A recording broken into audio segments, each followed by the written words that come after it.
Tuwid na tuwid ang tayo ni Rolen habang kaharap niya ang major na si Teves. Diretso lamang ang kanyang tingin kahit na nagkakaroon siya ng kakaunting kaba sa kanyang dibdib. Yun ang unang pagkakataon na haharap siya sa isa sa mga tinitingala ng lahat sa hanay nila. Kaya naman labis-labis ang kanyang pag-aalala na baka may magawa na naman siyang hindi magugustuhan ng iba. Madalas kasing pumapalpak ang binata dahil na rin sa pagiging kabado nito. At ang pagsusundalo naman ay hindi niya talaga gusto. Napilitan lamang siyang maging sundalo dahil halos lahat ng lalaki sa kanilang pamilya ay nagsisilbi sa bayan. Kung hindi sundalo, pulis naman. Private First Class Roland Teves, sir! Reporting for duty! First of all, congratulations. This is your first day. Inaasahan ko na magiging epektibong baguhan ka. Babantayan kita. Sir, yes, sir! You may go now. Sir, yes, sir! Nauna na siyang lumabas ng silid ni Major Teves. Nang lumabas na rin ang iba pang naroroon ay saka siya bumalik. Sinarado niya ang pinto at agad na lumapit sa matanda. Inabutan agad siya ng sigarilyo at parabang hindi mga sundalo kung kumilos. Ang hirap magpaka-professional sa harapan mo, Lo. Pakiramdam ko, anumang oras matatawa ako eh. Buti nga kinakaya mong hindi matawa. Kasi ako, hirap na hirap din ako. Para kang matinong tao eh. Matinong tao naman ako, Lo. Kung makapagsalita ka naman, parang wala akong ginawa kundi maging sakit ng ulo ah. Bakit hindi ba? Hindi ka nga sana makakapagtapos at makakapagsimula sa serbisyo kung hindi lang ako nakiusap eh. Bagsak ang 2 training mo. Yung written exam mo rin nung nakaraan, ang bababa. Sa batch ninyo ikaw lang dapat ang hindi makakatapos. Nakakaya. Buti na lang mabait ang kumpare ko. Nagawa namin ng paraan. Pasensya na talaga, Lo. Ginawa ko naman kasi yung best ko eh. Pero ganun pa rin talaga eh. Kung hindi mo talaga gusto, hindi naman kita pinipilit. Ikaw lang naman ang nagpe-pressure sa sarili mo na maging sundalo. Alam mo, hindi naman porke maraming sundalo o pulis sa pamilya natin dapat pati ikaw rin. Ayoko po kasi maging kahihiyan sa angkan natin. Isa pa, ako lang naman kasi ang anak na lalaki ng mga magulang ko. Alam ko na ito rin naman ang gusto nila. Alam mo, sa buhay, hindi gusto ng iba ang dapat masunod. Dapat ang gusto mo. Alam mo kung bakit? Darating ang araw na ikaw rin naman ang magsisisi na hindi mo pinili kung ano mga mas magpapasaya sa'yo. At mapagtatanto mo lang yon kapag huli na. Kapag wala ka ng oras para sa sarili mong pangarap. Ikaw, Lo, gusto mo ba talaga tong pagiging sundalo? Sa totoo lang, nung una, hindi. Ayaw na ayaw ko sa baril. Ang gusto ko kasi talaga maging pintor. Ang kaso, ito gusto ng tatay ko. Kaya ito ang kinuha ko. Pasalamat na lang din ako kasi kahit na papaano nagustuhan ko itong pagsusundalo. Kaya unti-unti ko na rin minahal. Siguro, matututunan ko ring mahalin tong pagiging sundalo ko, Lo. Roland, nakakapagod pag-aralan ng pagmamahal. Sa buhay ng tao, yan lang ang hindi mo pwedeng ituro at matutunan ng sapilitan. Mauubos ka kapag pinilit mong mahalin ng isang bagay o kahit pa tao pa yan. Kaya kung ano ang sa tingin mo magpapasaya sa'yo, yun palagi ang pipiliin mo. Always prioritize your happiness. Malupit ang mundo. Mismong katiting na kasiyahan kailangan mo pang ipaglaban. Kaya kung may oportunidad, huwag mong palalagpasin. Napapangisi na lamang si Major Teves. Matapos nitong patayin ng sigarilyo sa ashtray, nauna na rin itong lumabas sa opisina. Si Rolly naman, naiwan sandali at napaisip sa huling sinabi ng kanyang lolo. Hinagabihan. Uy, insan, lalim ng iniisip mo ah. Uy, Francis, kanina ka pa ba dyan? Mga 1 minuto siguro. Pinagmamasdan kita eh. O ano, kumusta unang araw? Wala pa naman kami masyadong ginagawa pero sa susunod na linggo, baka maging stay-in na ako sa kampo. Alam mo, insan, proud ako sa narating mo. Proud silang lahat sa'yo. Nakakaingit ka nga eh. Siguro, kung pagiging sundalo rin ang kinuha kong kurso, magiging proud din sa akin ang mga magulang ko eh. Alam mo, Tanong ko lang ha, masaya ka ba sa pagsusulat ng mga libro? Ha? Oo naman. Masayang masaya. Yung kasi gusto ko eh. Natutunan ko kay Lolo na kung saan ka masaya, yun ang ilaban mo. Kaya wag mo nang isipin kung ano man yung iniisip nila. Hanggang wala kang ginagawang mali, ituloy mo lang. Hindi rin naman silang hahawak ng buhay mo kundi ikaw. Kung sa bagay, tama ka naman. Pero, congrats pa rin. Congrats din sa'yo sa bago mong libro. Ay teka, tungkol pala saan yung libro na ginawa mo? Kailan ilalabas sa publiko? Ilalabas yun sa susunod na buwan, pre. Sana nga maraming bumili. Hindi ko kasi alam kung magiging interesado ba yung mga tao sa aswang. Ano? Aswang? Yun yung topic mo sa bago mong libro? Oo, insan, pre. Aswang. Ang pamagat, minsan sa sityo ng San Nicolas. Uy, mukhang maganda yan Bibili ako niyan. Pero matanong ko lang, naniniwala ka ba talaga sa aswang? Kaya mo yung ginawa? Yung totoo, oo, naniniwala talaga ako. Tumingin-tingin pa si Francis sa paligid nila. Siniguro niyang wala ni isa sa mga kamag-anak nila ang makakarinig sa kanyang sasabihin. Lumapit ito at pabulong na nagsalita. Hindi ko alam kung maniniwala ka pero bago namatay si Tio Bending nung nakaraang taon, nakwento niya sa akin. Yung mga ninuno daw natin, pumapatay ng aswang nung panahon ng Kastila. Ano ka ba? Alam mo naman na may problema si Tio Bending sa pag-iisip Mali mo naman totoo. Di ba sa pelikula, kung sino pa yung mukhang hindi nagsasabi ng totoo, yung pa yung mga hindi nagsisinungaling. Ewan ko. Basta, wag na lang muna nating intindihin kung totoo yung aswang o hindi. Ang isipin natin, totoong magkakalibro ka na talaga. Ikaw naman, totoong magiging ganap na sundalo. Nag-apir pa ang dalawa ng mga sandaling yon. Matapos ang kanilang pag-uusap, ay pumasok na lang din si Roland sa loob ng kanilang bahay at saka natulog.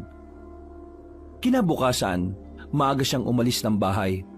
Nagtungo siya sa bayan kasama ang kapwa niya sundalo na baguhan din, si Erwin. Naisipan nilang bumili ng mga bago nilang damit na puti na magagamit nila sa pananatili sa kampo. Pati na rin ibang bagay na kanilang kakailanganin. Sana, magkasama tayo sa barracks. Putik, ayoko makasama yung mga hindi man lang nagsasalita. Hindi ko kasi kayang hindi magdadadaldal Hindi rin naman ako madaldal, no? At least, close tayong dalawa. Pero, seryoso, may nasagap akong info. Info? Tungkol saan? Narinig ko sa usapan ng dalawang kuya ko. Yung nasa kabilang division, may operation daw na gagawin sa susunod na linggo. Baka raw magsama ng mga bago. Tingin ko pre, isasabak tayo kaagad sa gera Hindi namang gera. May i-verify lang tayo sa area. Nasabi na sa akin ni Lolo yan. Nip, iba talaga kapag may lolo na major no? Sus, Intel Group nga mga kuya mo Natigil lang ang kanilang usapan nang biglang may nakabanggaan na matandang babae si Erwin. Munti ka nang matumba ang matanda dahil sa laking tao ba naman ni Erwin. Humingi naman ng paumanhin ng binata, pero biglang sumigaw ang matanda at nagpakita ito ng pagiging iritado. Hindi ka ba tumitingin sa dinaraanan mo? O sinadya mo talaga akong banggain? Naku, hindi po. Pasensya na po. May hinahanap po kasi ako sa bag ko. Hindi ko po talaga kayo nakita. Pasensya na po. Pasensya? Munti ka na ako matumba? Paano kung tumama ang ulo ko sa simento? Pasensya na lang? Hindi ko naman po talaga sinasadya, Ali. Pasensya na po talaga. Kasalanan ko. Anak mayaman ka siguro, ano? Ano po? Ang mayayaman talaga, akala mo hari ng daan Kapag naglalakad, kung sino-sino lang binabangga. Alibasa, malakas ang loob na manghama kasi maraming pera. At kapag nakasakit naman ng ibang tao, malakas ang loob kasi hindi makukulong kasi may panglagay. Di ba ganyan ang mga kagaya niyong mayayaman? Grabe naman po kayo sa mayayaman. Hindi po ganoon. May mga mayayaman pong hindi gaya ng sinasabi nyo. Pero ako po, hindi naman po ako mayaman Nakakaluwag lang. Itong katabi ko po ang mayaman. Marunong ka rin sumagot at mangasar, ha? Pinagtitinginan na sila ng mga tao ng mga sandaling yon. Kaya naman, hindi na rin nagsayang pa ng oras si Rolen. Nakialam na siya sa nangyayari. Manang, ako na po ang humihingi ng paumanhin kung hindi po kayo napansin ng kaibigan ko. Kung gusto niyo po, dadali namin kayo sa ospital para ma-check. If may seryosong galos kayong natamo, wag na po sana natin palakihin. At baka kung saan-saan pa po mapunta yung usapan na to. Aba, bida-bida ka rin ngayon. Ano akala mo, abogado ka? Huwag mo akong turuan. Ano po bang gusto niyo? Humingi na ng tawad ang kaibigan ko. Nagpapakumbaba na kami pero ikaw pa rin tong galit na galit. Ano po bang pwede nating gawin para maayos yung usapan na to? Pre, yaan mo na. Mukhang sarado naman ang utak na matandang yan eh. Away lang talaga yata gusto mangyari niyan. Magsisisihan mong sinira mong oras ko, iho. Magsisisi ka! Naglakad na ang matandang babae na parang wala lang nangyari. Naiwang napapailing na lamang ang magkaibigan. Hindi nila alam kung ano ba talaga ang problema na matanda. Maging silang dalawa ay naguguluhan na lang din. Matapos silang makapamili sa bayan, naghiwalay na rin sila ng landas. Sa kabilang barangay pa kasi nakatira si Erwin. Pero magkalapit lang din naman sila ng lugar. Pag-uwi ni Rolen, inilapag niya kaagad sa sala ang mga dala niya. Napasuyod siya ng tingin sa sala at napangiti. Bigla na lang kasi niyang na-miss ang kanyang ina na madalas na naglilinis doon. Nasa ibang bansa kasi ang kanyang mga magulang. Siya lang ang nasa Pilipinas para ituloy ang kanyang pagsusundalo. Pagpunta niya ng kusina ay nagulat siya nang makita niya ang kanyang lolo. Nakaharap sa ref at tumitingin ng pwedeng makain. Lolo, di ka man lang nagpasabi na pupunta ka pala. Bakit? Bawal ba akong pumunta rito? Hindi naman sa ganun. Ang ibig kong sabihin, sana nakapaghandaman lang ako. Mula nang mag-ibang bansa ang mama mo, itong ref na to, hindi na nagkaroon ng matinong laman. Puro tubig eh. Puro tubig pala bakit ang tagal mong mamili? Pinipili ko kung ano yung mas masarap na tubig. Nagtungo ang dalawa sa sala at tumupo sa sofa. Alam ni Rolen na may mahalagang sasabihin sa kanya ang lolo niya, kaya siya nito sinadya sa bahay. Lo, may sasabihin ka ba? Sa Sabado, sisimulan na ang operasyon. Nabanggit ko na sa iyo yun, hindi ba? Gusto kitang tanungin. Gusto mo bang sumaba kaagad? Kasi kung gusto mong maranasan agad ang isa sa mga bagay na mas makakapagpaunlad sa iyo bilang sundalo, pwede naman kitang isama sa listahan. Gusto ko kagad maranasan yung ganun para masanay ako. Pero matanong ko lang, Lo, ano ba yung makakalaban natin doon? Mga rebelde. Susubukan natin makipagnegosasyon sa kanila. Usapang peace talk to, Rolen. At alam mo naman kung gaano kadelikado ang ganitong usapan kapag ang kausap mo ay isang rebelde. Sige, Lo. Gusto kong sumama. O sige. Pero ito lang ang sinasabi ko sa iyo, ha.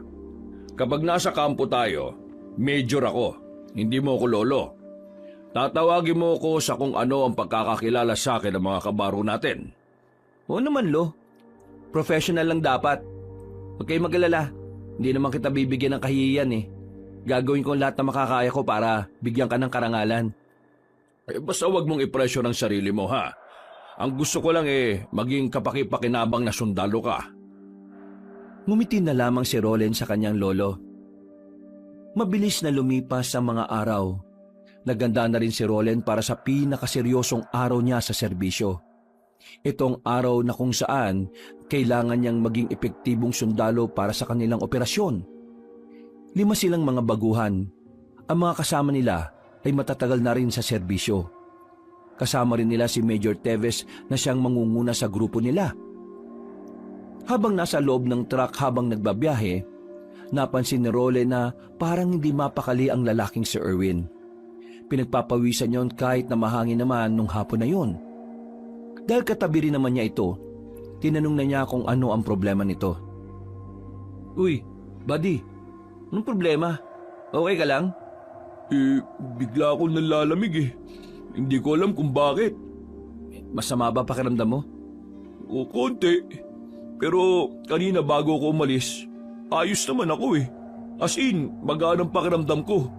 Pero kanina nung nakaidlip ako, paggising ko, masama na yung pakiramdam ko eh. Baka naman may nakain kang hindi maganda. Wala. Pero tingin ko may weirdong nangyayari. Anong weirdo? Napaginipan ko yung matandang nakasagutan natin sa bayan. Galit na galit, buddy. Para niya akong kakainin ng buhay eh. Tapos, paggising ko, ayun, masama na pakiramdam ko. Tingin ko dahil yun sa panaginip ko eh. Dahil sa panaginip, sumama ang pakiramdam mo? Parang malabo yata yan, buddy ah. Ewan ko, basta ganun eh.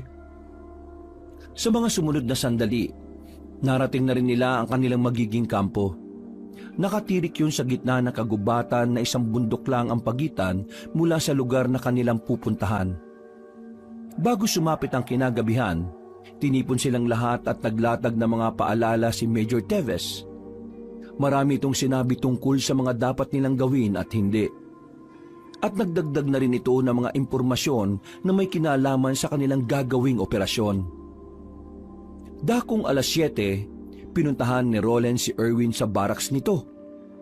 Nabalitaan kasi ni Roland na tuluyan ng nilagnat ang binata. Pagtingin niya kay Erwin, nakita niyang pawis na pawis ito, nakabaluktot, lamig na lamig.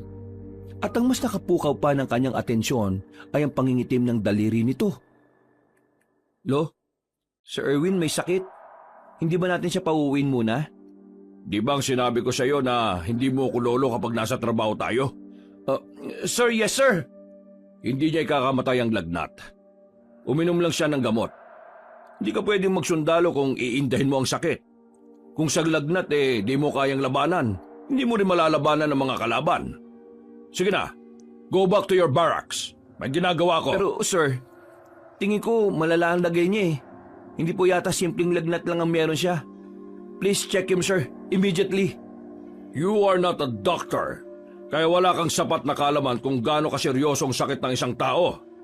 According to your words sir, nung nasa training pa lang kami, it's better to have an insight kesa wala. And according to my observation, that's a serious matter. Ang sinasabi ko ay connected sa pagiging sundalo at hindi konektado sa pagiging doktor. You cannot diagnose a person if you are not a professional doctor. Then you can tell me that this is only a simple fever. If you're not a doctor, sir. Napanganga na lamang si Major Teves.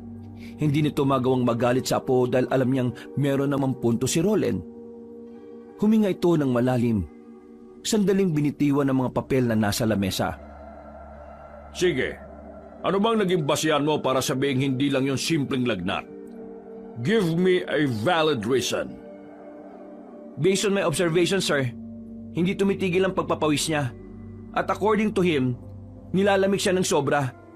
Napansin ko rin yung mga kuko niya sa kamay, nangingitim. At ano? sabi niya sa akin, may naririnig siyang boses na matandang babae. Nabigla si Rolly nang tumayo agad si Major Teves. Nagpasama ito sa kanya patungo sa barracks nila. Nang makita ni Major Teves ang kalagayan ni Erwin, tila alam na agad nito kung ano ang naging problema. Iwan niyo na muna kami ni Private Teves dito. Sige na! Agad na nag-alisan ng mga kabaryo nila. Nang sila na lang ang nasa loob ng barracks, sinuri ni Major Teves ang katawan ni Erwin. Sir? Humanap ka ng matinong signal. Tawagin mo si Tito Franco mo. Sabi mo sa kanya, papuntahin dito sa kampo si Mr. Yang. Palim lang ka mo. Wala dapat makakita sa kanya rito. Lo, ano bang nangyayari? Sumunod ka na lang muna kung gusto mong mailigtas tong kabady mo. Kinuha agad ni Roland ang kanyang cellphone. Makalipas lang ang halos 10 minuto, nakahanap na rin siya ng matinong signal. Nagawa niyang matawagan ng numero ng tiyuhin niyang si Franco. Pero ang narinig niyang boses sa kabilang linya ay boses ni Francis. Hello, Tito Franco? Uy, insan, si Francis to. Si Tito Franco kasama si Papa. Lumabas bumili ng alak Naiwan tong cellphone niya. Pakisabi kay Tito Franco pagbalik niya, pinapautos ka mo ni Lolo na puntahan niya si Mr. Yang at papuntahin daw dito sa kampo. Ngayon din daw kagad. Palihim lang daw bawal makita ng ibang kabaro namin. Sino? Si Mr. Yang? Yung incheck na albularyo? Anong gagawin ng albularyo dyan? Ewan ko, nagugulan din ako kay Lolo eh. Pero ikukwento ko na lang sa'yo kapag nakauwi na ako. Sige na. Pinutol na agad ni Roland ang tawag at dali-dali na rin siyang bumalik. Inabutan niyang naroon pa rin ang lolo niya sa barracks nila Erwin. Sinusuri pa rin ito ang ilang parte ng katawan ng kanyang kaibigan. Nasa gilid lamang si Roland. Naghihintay kung kailan matatapos ang ginagawa ni Major Teves. Anong sabi? Oo raw, papupuntahin na raw dito. Lo, may gusto sana akong itanong eh. Hindi mo ako lolo rito. Sir, pwede po ba ako magtanong, sir? Ano yon? Bakit kailangan natin ng albularyo? Hindi ba dapat yung medical team ang mag-asikaso niyan? Sila dapat ang tinawagan natin? Hindi magagamot ng mediko kahit na anong gamot mula sa ospital ang kalagayan ni Erwin. Ano pong ibig niyong sabihin, sir? Naniniwala ka ba sa mga aswang? Kung hindi ka naniniwala, wala akong oras para ipaliwanag sa'yo. Sinasabi niyo po bang naniniwala kayo sa aswang, sir? Naniniwala ka ba o hindi? Hindi ko masasabing hindi, pero interesado po ako malaman ng tungkol sa mga kagaya nila. Itong si Private Reyes, nadali siya ng aswang. Paano nangyari yun, Lo? Anong sinabi mo? Paano nangyari yun, sir? May mga aswang na kapag nadikitan mo lang, kaya ka nilang saktan. Kapag natanda nilang amoy mo, meron silang ginagawa na parang kagaya ng sakulam.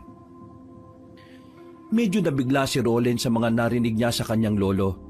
Hindi naman kasi niya inakala na sa pagiging astig, respetado at istriktong alagad ng batas, may ganong klase ng paniniwala pala ang matanda. Bagay na hindi naman niya nakikita noon. Ang mga ganitong kaso, hindi kayang gamutin ng medisina mula sa mga doktor o ospital. Mas lalo pang lumalala ang kondisyon ng pasyente kung sila ang gagawa ng paggagamot. Sir, hindi ko inakala na may ganito kayong paniniwala. Pero iginagalang ko po.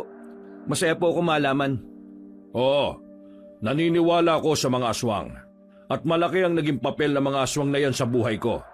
Pero huwag ka na magtanong. Hindi itong tamang oras para magkwento at pag-usapan ng mga ganong bagay. Tungkol ito kay Reyes at hindi sa akin. Tumango na lamang si Roland noong mga sandaling yon. Maya-maya pa, nang tulog na ang karamihan sa kanila, ay dumating na rin si Mr. Yang. Agad nitong sinuri si Erwin na hanggang sa mga sandaling yon ay hindi pa rin nagkakamalay. Pagtingin nila sa kuko ni Erwin sa paa, itim na yon, para bang kakulay na ito ng duhat. Kayo ba wala alaala kung itong lalaki merong kaaway? Mabait na tao si Reyes, makulit. Pero masasabi kong pala kaibigan siya sa lahat at magalang din sa matatanda. Wala akong maalala na nagkaroon kami ng problema dahil sa kanya. Kasi nakikita ko ang dahilan. Bakit siya nagkaganyan? Kasi may isa aswang galit sa kanya. Naalala ko na. Nung nakaraan, nagpunta kami sa bayan. Meron nakabanggaan si Erwin na matandang babae. Nagbanta siya na magsisisi raw si Erwin. Hindi kaya yun yung aswang? Mismo! Yung aswang talaga! Yun ang gawa nito sa kanya! Ay, nako! Aswang na naman! Pero wag kayo alala! Ako bahala sa tao na ito! Kakayanin niya kaya na sumama bukas ng gabi? Bukas umaga! Pag ako gamot siya ngayon, ayos na siya bukas umaga. Gabi pa naman kayo alis, di ba? Kaya wala problema. O sige, gawin niyo makakaya niyo para gumaling ang isang yan. Ako nang bahala sa inyo. Ay nako, wag na bayad. Para ka others Tagal na tayo makakilala. Bakit ka babayad? Sige na, ako na bahala. Kayo, labas muna. Sige na, labas muna kayo. Pagbabantay lang kami sa labas. Lumabas ang maglolo. Naglabas na muna ng sigarilyo ang matandang lalaki at nag-abot ng isa kay Roland. Matagal na po pala kayong magkakilala ni Mr. Yang, sir.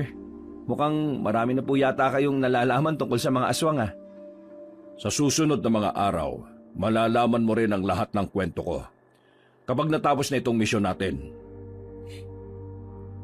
Makalipas lang ang isang oras, lumabas na rin ng barak si Mr. Yang. Pawis na pawis ito at parang pagod na pagod. Magiging ayos na siya basta pahinga muna hanggang umaga ha. O paano? Ako alis na. Hindi ka man lang ba magpapahinga muna o magkakape man lang muna? Ay, hindi na. Baka mamaya ako pa kita dito mga kasama mo. Tapos ikaw, Sumpong, pagalitan ka na naman. O sige na, ako alis na ha. Sige, maraming salamat ulit, Mr. Yang. Babawi ako sa ibang araw. Kumaway na lamang ang matandang incheck habang papalayo yun. Buntong hininga na lamang ang nagawa ni Major Teves. Pumasok sila muli sa loob. Nawala na ang pangingitim ng kuko ni Erwin. Hindi na rin yung pinagpapawisan. Normal na rin ang init ng katawan. Walang nakakalam ng tungkol dito. Magagalit sa akin yung mas mataas. Hindi kasi sila naniniwala sa pinaniniwalaan ko. Sige na, bumalik ka na sa barracks mo. Lo, pangako nyo, ikukwento nyo sa akin lahat ng tungkol sa mga aswang ha. Hindi na nagsalita pa si Major Teves. Si Roland naman ay nagpahinga na lang din. Kinabukasan ng umaga, dali-daling pinuntahan ni Roland ang kanyang kaibigan na si Erwin. May malay na si Erwin at magaan na rin ang pakiramdam. Lihim niya itong kinausap at sinabi ang mga nalaman niya mula sa albularyong inchik. Totoo? Aswang ang dahilan kung bakit ako nagkasakit? Oo, yun ang sabi ng albularyong kakilala ni Lolo. Nasabi ko na nga ba may kakaiba sa matandang yun eh. Wisit yun ah. Pero, kumusta ka naman ngayon? Wala ka na bang naririnig na kung ano? Wala naman na. Nasa maayos na kalagayan na ako ngayon. Sadyang hindi ko lang inakala na magiging ganon, buddy. Wala naman akong kasalanan sa kanya, di ba? Ewan natin. Baka ganun talaga ang mga aswang. Ako nga, kagabi lang ako naniwala talaga eh. Huwag kang maingay ah, kasi mismong si Lolo naniniwala rin. Kaya nga eh. Di ko rin talaga inakala na si Major may alam din sa mga aswang-aswang na yan. Pero maraming salamat talaga ah. Ngayon, okay na ako. Buti, gumaling na ako kagad. Gustong-gusto ko pa naman sumama mamayang gabi. Naging mabilis ang paglipas ng oras nung araw na yon. Sumapit na rin ang kinagabihan. Nasa harapan na si Major Teves para kausapin silang lahat. Sa mga oras na ito, nakakaramdam na rin ng kaba si Roland. Kaba na may halong kaligayahan. Pero dinadasal-dasal niya rin na sana ay maging maayos ang lahat. Ngayong gabi, pupunta tayo sa iniinalang kuta ng mga rebelde. Susubukan natin silang kausapin tungkol sa kapayapaan. Hanggat wala silang ginagawang makakapahamak sa atin, hindi tayo magpapakawala ng bala. Hanggat maaari lang ay prioridad natin ang kasunduan. Iiwas tayo sa karahasan. Ngunit kung sakaling kailangan na nating ipagtanggol ang mga sarili natin, huwag tayo magdadalawang isip na protektahan ang isa't isa. Sir, just want to ask a question, sir. Hindi to recitation, Private Teves. Pero sige, anong itatanong mo? Sir, bakit kailangan gabi tayo makipag-usap sa kanila? Dahil nakatanggap ako ng impormasyon kahapon na tuwing gabi lamang naroon ang kanilang commander. Siya ang pakay natin makausap. Wala ka na ba ibang tanong? Sir, wala na sir. Agad na rin silang lumarga matapos ng kanilang sandaling paglilinaw. Habang naglalakad, hindi maiwasan ni Roland na mapatingin-tingin sa paligid. Gustong-gusto na niyang itutok ang baril niya, pero may parte pa rin ang kanyang kalooban ng tila nababahala. Magkakahalong saya at kaba ang nararamdaman niya. Buddy, ayos ka lang? Oo naman, ayos lang ako. Medyo kabado nga lang. Itong unang pagkakataon natin nasasabak eh. Ako rin. Kinakabahan ako.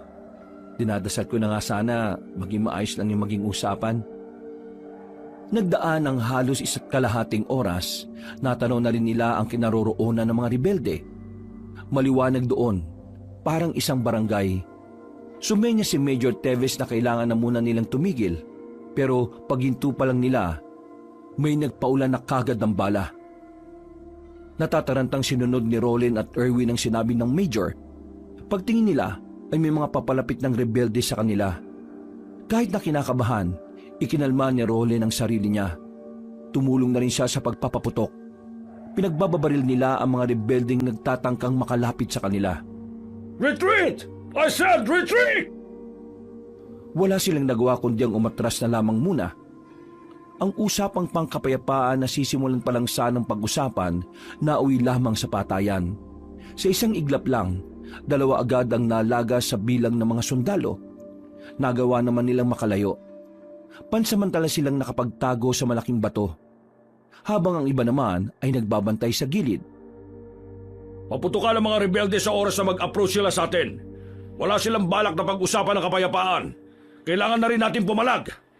Sir, wala na po si Sargento Guido at Private Marabag. Parehong may tama sa ulo ang dalawa nilang kasama. Si Rolen sandaling natulala. Tila nagdulot ng matinding trauma sa kanya ang makita ang mga kasamahan na namatay. Para siyang natutuliro. Bitbitin silang dalawa. Mabalik na muna tayo sa... Ha! Muli silang napadapa nang marinig ang makakasunod na putok ng baril. Sa mga sandaling ito, nakipagsabayan na rin sila. Isa si Rolen sa matapang na nakipagpalitan ng putok. Kahit madilim, nagagawang makatama ng binata. Pero nang tumingin siya sa gilid, nakita niya ang lolo niya na meron ng tama sa tagiliran. Lo! Focus! Huwag mo akong tawaging lolo! Nagmamatigas ka pa, may tama ka na eh. Tinulungan niya makaupo ng maayos sa matandang lalaki. Nakita niya na malakas ang tagas nito sa tagiliran. Nakatingin ito sa kanya ng diretsyo, parang nahihirapan ng huminga. Lo! Lo! Uy, Lo! Huwag kang ganyan, Lo, ha? Sa bahay ko, sa basement. Kunin mo yung baol. Buksan mo. Susi sa kwarto ko. Lo, ano bang sinasabi mo? Lumabang ka dyan! Saka lamang napagtanto ni Role na hindi lang pala tagiliran ng tama ni Major Teves. Tinamaan din pala yon sa gilid ng dibdib.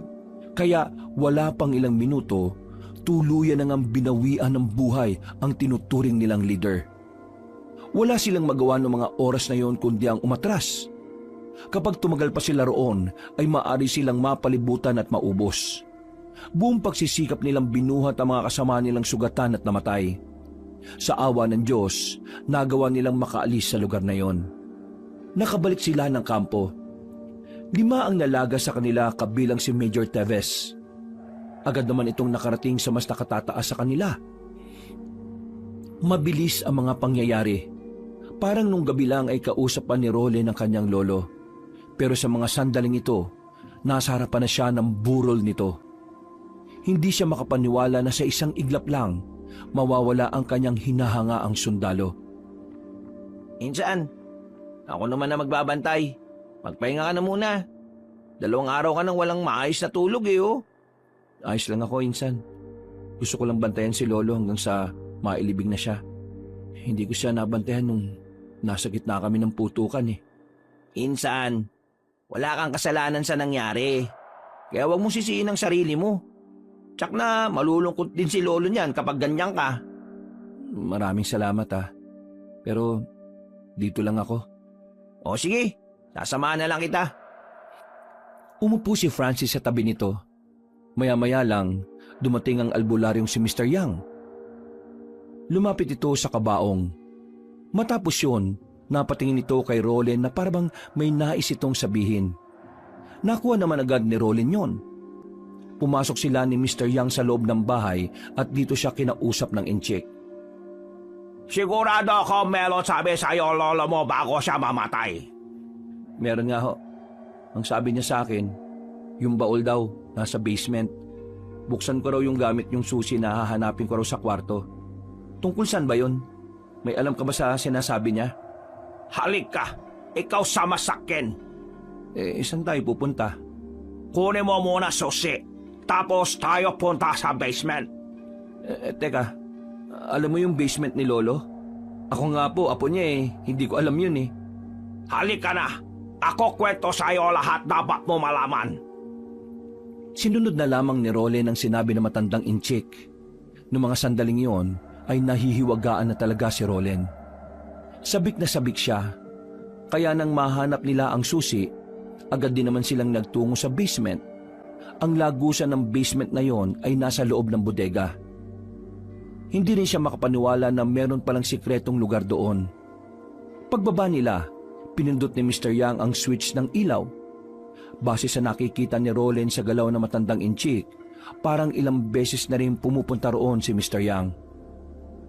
Ito lugar para sa mga tao na pumapatay ng aswang. Dito kami lagi-lagi usap no araw. Dati dito nabubuo aming mga plano. Teka, ano ba talaga kayo? Yung lolo, siya aming leader nung siya binata pa. Kami lagi paslang aswang. Lolo mo, berdugo. Sobra husay sa pagtugis mga nilalang. Si Lolo talaga? Si Major Teves? Oo, siya nga. Bago siya sundaro, siya muna babangis manunugis. Pero namapas lang namin iba aswang, siya tigil na. Siya pasok ami. Kasi yun sabi kanya ama. Kaya mula noon, iwanan ni lolo mo samahan. Pati iba namin kasama, aalis na rin. Iba punta, iba bansa. Iba naman buos na pamilya. Akala namin mga aswang di na babalik eh. Akala namin lahat aswang pas lang namin. Pero di pala. Meron pa pala sila. Kaya ngayon, ako di ko alam ano gawin. Wala na samahan. Wala na rin lolo mo. Wala na lalaban sa aswang. Ay nako, nakakawindang tong mga nalalaman ko. Buong buhay ko na malapit ako kay Lolo. Wala man lang nakapagsabi sa akin ng tungkol dito. Pero ano bang laman ng baul na yan? Ikaw bukas. Dali, ikaw bukas lang. Agad na binuksan ni Roland ang baul gamit ang susing kinakalawang na. Nang mabuksan na niya, nakita niyang isang baril na kung tawagin ay senyorita. Isa't kalahating dangkalang haba nito. Yang balil na yan. Yan gamit lolo mo nung laban siya sa aswang. Sobrang galing lolo mo dati pag gaya ang gamit niya. Alam mo bakit? Bakit to? Hindi yung pangkalaliwang baril. Yan ay meron nakadikit na mutya ng pangil ng kidlat. Mutya ng ano? Ng alin?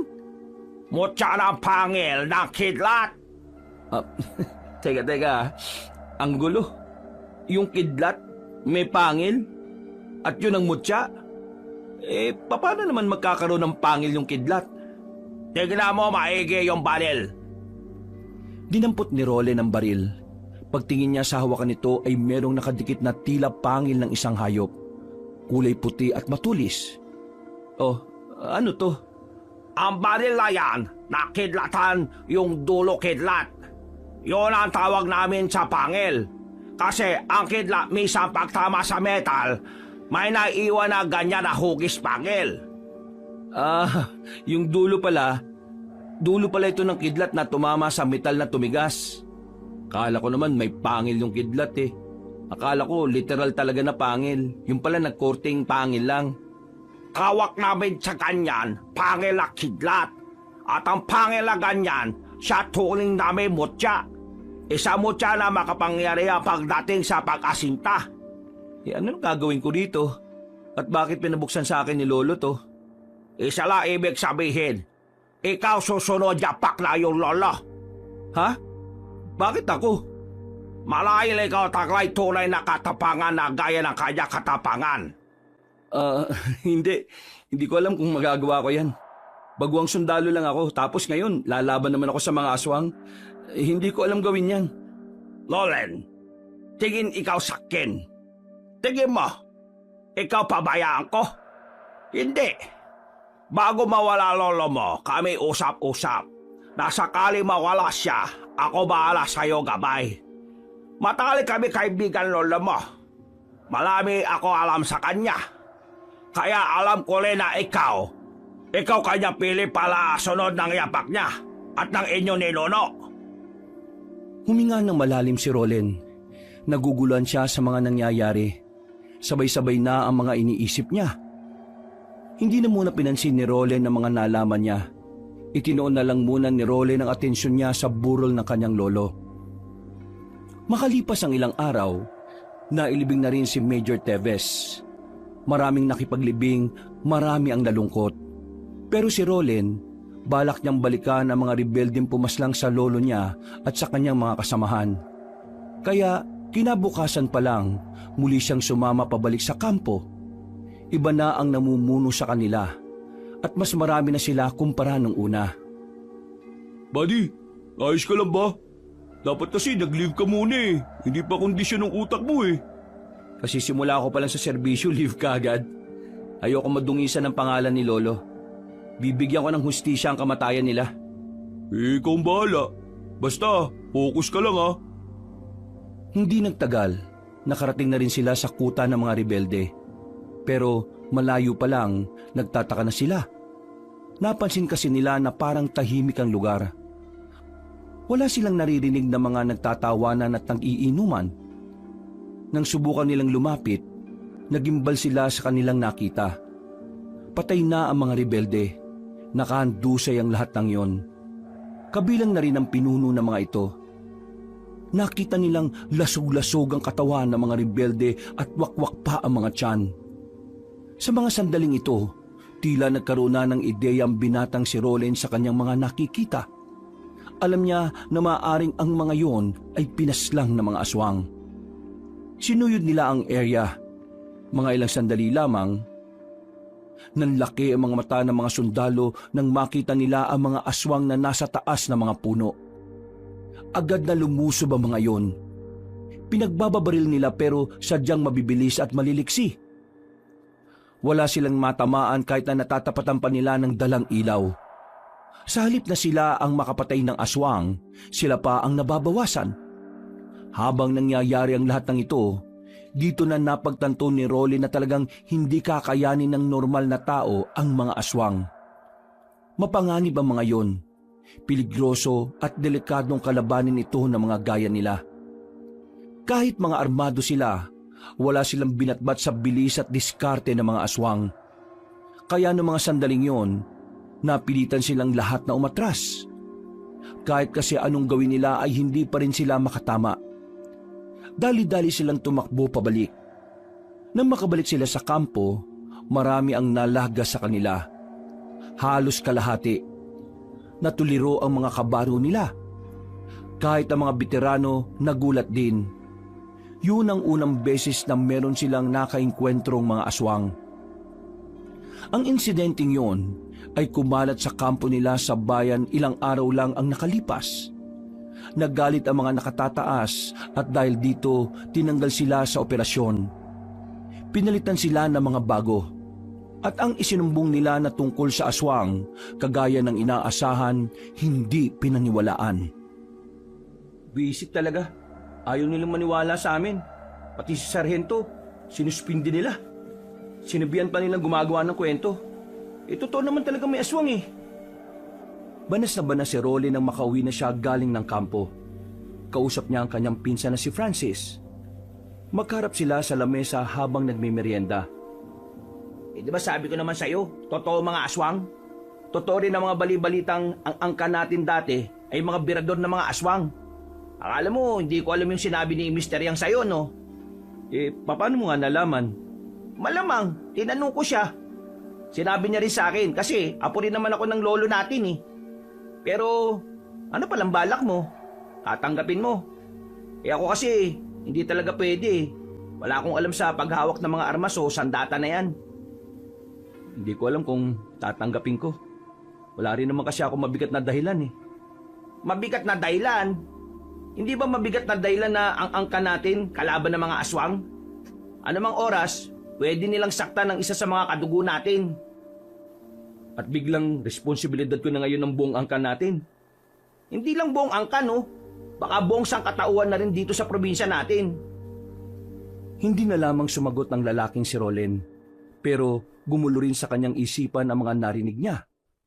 Pakiramdam niya bigla, meron siyang obligasyon sa lahat. Pakiramdam niya, responsibilidad niyang maging tagapagligtas ng mga tao. Pagkatapos ng kanilang pag-uusap, agad na tumungo na lamang ang binata sa kanyang silid. Muli niyang inilabas ang senyorita na itinago niya sa loob ng aparador. Walang kalam-alam si Mr. Yang na kinuha na niya ulit yon. Wala namang bala to eh. Anong silbi ng baril na to? Tiningnan niya yon ng maigi. Laking gulat niya nang bigla na lamang kumislap ang dulo nito. Nakaramdam din siya ng bahagyang init kaya nabitiwan niya yon. Nanlalaki ang kanyang mga mata. Nagtataka siya kung ano ang nangyari. Nung unay sinampal niya pa ang sarili niya sa pag-aakalang baka nananaginip lang siya. Kumuha siya ng basahan at muling ibinalik ang baril sa aparador. Agad naman niyang pinakontak kay Francis sa matandang albularyo.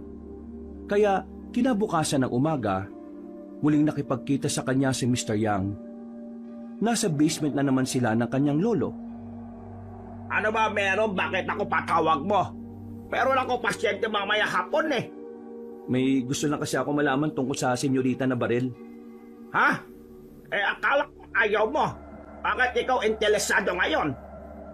Kinuha ko yung baril. Kinuha mo? Ginamit mo? Hindi, itinago ko lang sa aparador. Ano at anong mo? Gusto ko lang malaman kung ano ba talaga meron doon. Nung hawakan ko siya kanina nakaramdam ako ng kakaiba. Medyo mainit. Tapos biglang kumislap yung dulo ng baril na yon. Sabihin mo nga sa akin, ano ba talaga meron sa baril na yon? Hindi ka kasi kinig sa akin eh. Ang sabi ko, yung baril na senyorita, di pangkalaliwan, di basta-basta, makapangyalihan. Kaya niya patay aswang kahit wala bala. Teka. Baril na walang bala? Aba, mukhang maganda yatang may sulat yan ah. Kaya makapas lang ng aswang kahit na walang bala? Anong gagawin mo sa baril na yon? Ipambabato? Sa oras hawakan mo baril, senyorita. Kung ikaw ang kikilalanin kanya bago amo, makakaroon siya kay makapangyarihan. Sa loob baril, may mabububulitas na dulot ng kapangyarihan. Yun ang makakapas lang sa aswang. Medyo nalalabuan ako Ngayon lang kasi ako nakakita ng ganong klase ng baril. Ang sinasabi niyo sa akin, meron pang kapangyarihan. Seryoso ba talaga tong usapan na to? Insan, totoo mga sinasabi sa iyo ni Mr. Yang. Totoo may kapangyarihan ng baril na senyorita. Dahil sa mutya ng pangil ng kidlat. Hindi mo lang talaga alam na ang angka natin may kakaibang itinatago. Kung babasahin mo ang libro na isinulat ng isa sa mga lolo natin, doon mo malalaman kung saan nagmula yung baril na senyorita. Saan nga ba nagmula? Ayon sa nabasa ko, ang baril na senyorita ay galing sa isang misteryosong Kastila na bigla na lang daw lumitaw sa bukirin. Gabi raw kasi noon. Habang naglalakad ang isa sa mga lolo natin at ang kanyang mga kaibigan, bigla silang inatake ng mga aswang. Pero dumating tong Kastila. Di nagtakbuhan yung mga kasama ng lolo natin. Tapos, yung Kastila, napatay naman daw yung mga aswang. Pero hindi alam ng lolo natin, bago pala dumating yung Kastila, marami na pala yung sugat sa katawan. Kumbaga, bago yun, napalaban pa pala sa iba. Di namatay yung Kastila na yun, naubusan ng dugo. Pinamana ngayon sa lolo natin yung baril. At ang baril na senyorita, si Lolo Major ang huling naging amo. At kung sakaling papayag ka na ikaw ang humawak nun, ikaw na ang bagong tagapangalaga ng baril.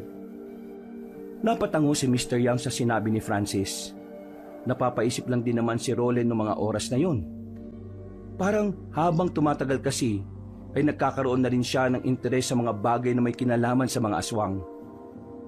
Natapos ang usapan nilang yon, mas lalo na namang nagulo ang utak ng binata. Gabi na nang maisipan ni Roland na dalawin ang kanyang lolo sa puntod nito. Malapit lang din naman kasi sa kanila ang sementeryo. Kahit 10:00 na, ay wala siyang pakialam sa paligid. Dala niya ang baril na senyorita na nakalagay lamang sa maliit na bag. Umupo siya sa harapan ng puntod ni Major Teves. Lo, daya mo naman kasi. Nauna ka kagad na mawala. Hindi mo man lang naipaliwanag sa akin na maayos ang lahat. Lo, bigyan mo naman ako ng sign. Bigyan mo ako ng senyales kung tutuloy pa ba ako sa army o kung papatulan ko na ba yung sinasabi ni Mr. Yang. O sige, ganito na lang. Kapag humangin ng malakas, ibig sabihin, gusto mo akong tumuloy sa army.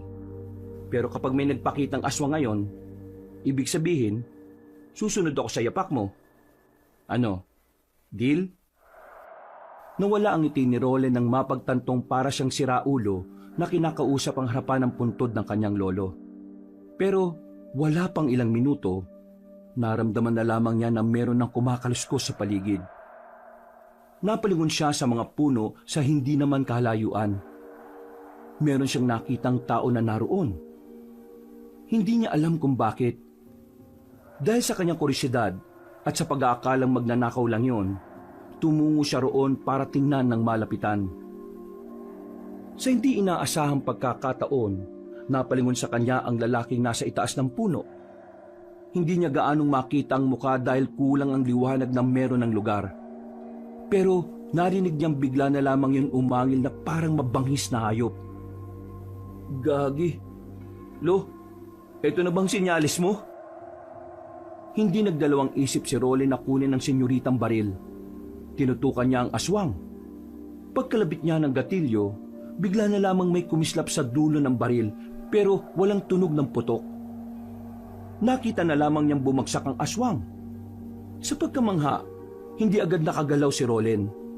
Napapatingin na lamang siya sa baril na yon. Sa mga oras na yon, hindi na niya namalayan na nakaalis na pala ang aswang. Ang pihira.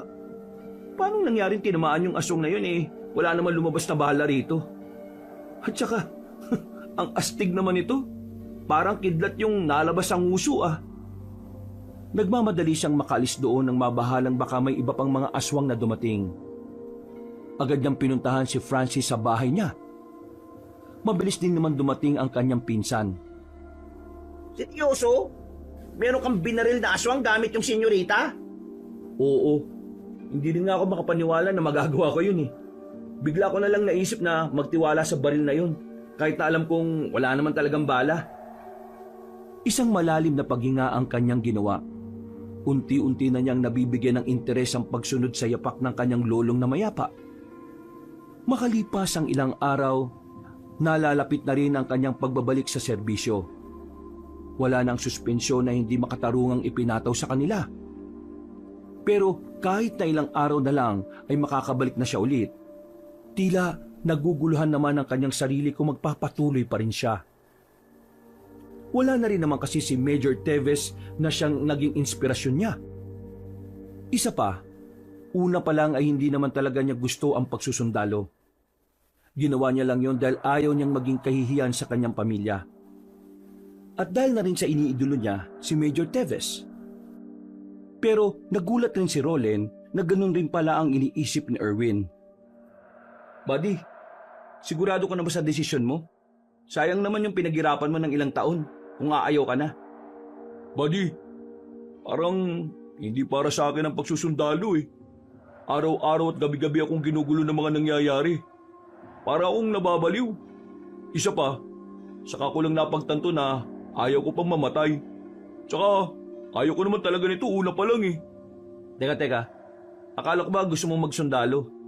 Ang gulo mo naman. Hindi. Napagtanto ko lang kasi ngayon na hindi pala talaga ako rito masaya. Mas gusto ko palang trabahong ligtas.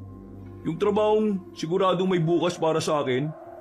Dito kasi hindi ko alam Parang palagi na lang nasa delikado buhay natin. Tapos yung nakaraan pa, mga aswang. Yung pa'y nakalaban natin. Tingnan mo naman pre Sinong hindi mabubuang? Pinatay ang mga kasama natin nung unang beses. Tapos, sa pangalawang beses natin punta sa kampo ng mga rebelde, mga aswang naman ang pumatay sa mga kasama natin. Napapailing na lamang ang lalaking si Erwin. Naiintindihan naman ni Roland ang nararamdaman ng kanyang kabady. Dahil sa totoo lang, halos pareho lang din naman kasi sila ng pinagdaraanan. Dahil sa mga sinabi sa kanya ni Erwin, naisipan niyang ituloy na rin talaga ang pag-alis sa serbisyo. Kaya nung hapon din na yon, kasabay niyang nagtungo sa opisina si Erwin. Pinayagan naman silang makapag-resign dahil na rin sa isyo sa mentalidad ng dalawa. Labis kasi talagang nagdulot ng trauma ang mga nangyari sa kagubatan. Nung gabing yon, Malas yata natin ngayon pre. Walang masak yan ayos lang yan. Sanay naman ako maglakad Sigurado kang sanay ka maglakad Malayo-layong lalakarin natin pre. Wala naman problema no. Nung nag-aaral pa ako, puro lakad lang din naman kasing ginagawa ko. Yung baon ko kasi tinitipid ko noon para lang makapaglaro ng mga video game dito sa bayan. Buti ka pa, nakaranas maglaro ng mga ganyan. Ako kasi, hindi Alam mo naman kung gaano ka-stricto pamilya ko. Bawal ang mga bagay na walang kinalaman sa pagpapayaman at pagpapalakas ng pangalan namin. Maya-maya lang, may sasakyang bumusina ng malakas. Uy! Tarantado yun ah! Nasa gilid na nga tayo, sasagasaan pa tayo. Mga siraulo kasi talaga minsan yung mga driver na yan eh. Akala mo kanila yung daan porque malaki yung sasakyan nila. Ay nako, kung nabubuhay pa si Lolo, yari yan kapag sinumbong ko yan. Ayaw na ayaw pa naman sa mga taong harabas kung magpatakbo. Sandaling natigil ang kanilang pag-uusap nang bigla silang may makitang babae na nakaupo sa gilid. May dala itong isang malaking bag. Narinig nilang parang iiyak na ang babae kaya nag-alala sila. Nilapitan nila ang babae.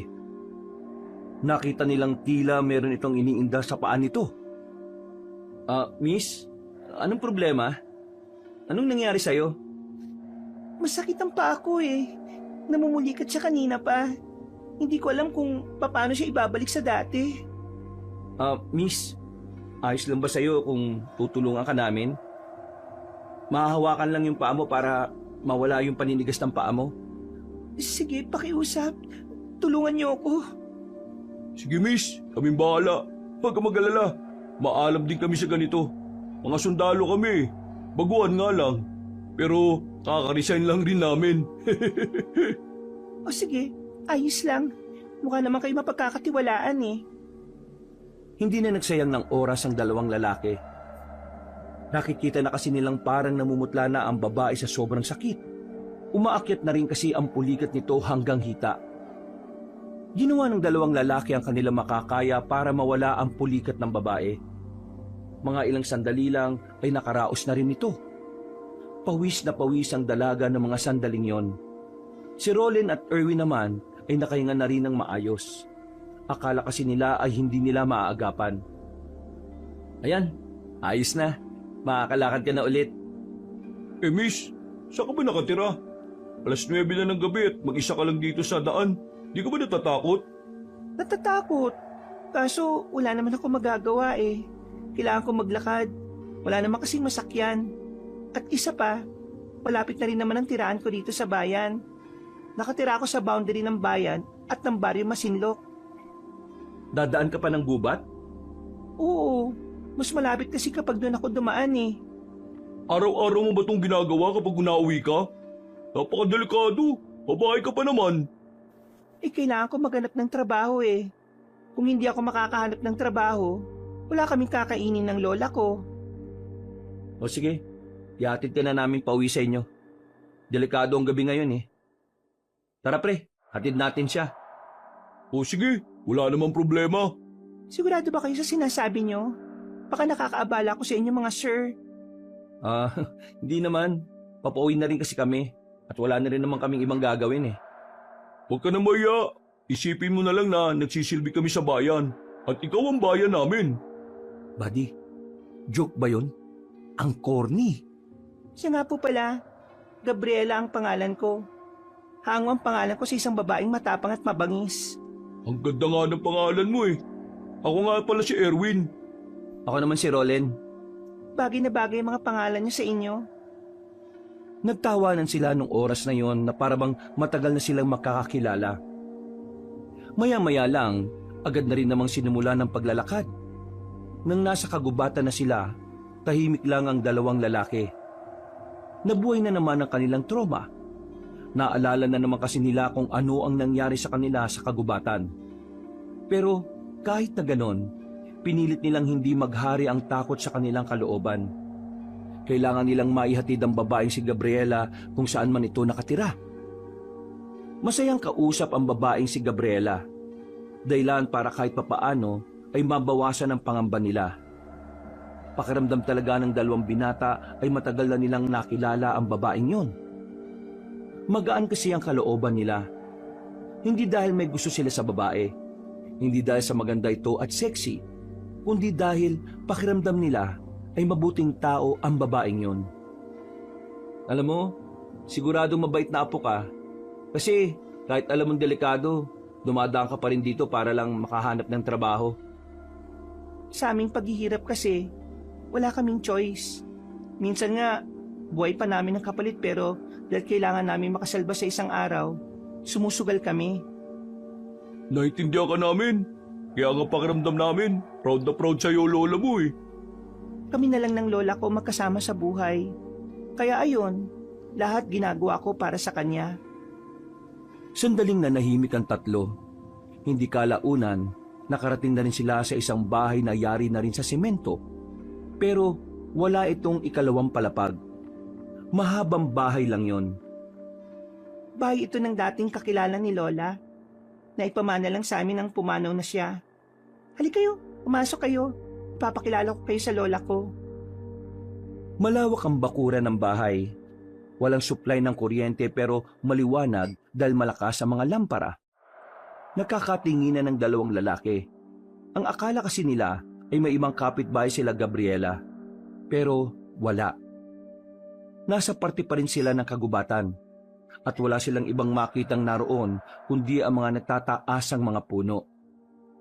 Lola, nandito na po ako. Ay, siya nga po pala. Kasama ko nga pala sila Erwin at Rolen. Mababait po silang tao. Tinulungan po nila ako nung mamulikat ang paa ko. Tapos, hinatid po nila ako dito para makarating ako ng ligtas. Magandang gabi po sa inyo. Hello po! Nakahiga lang ang matanda sa papag.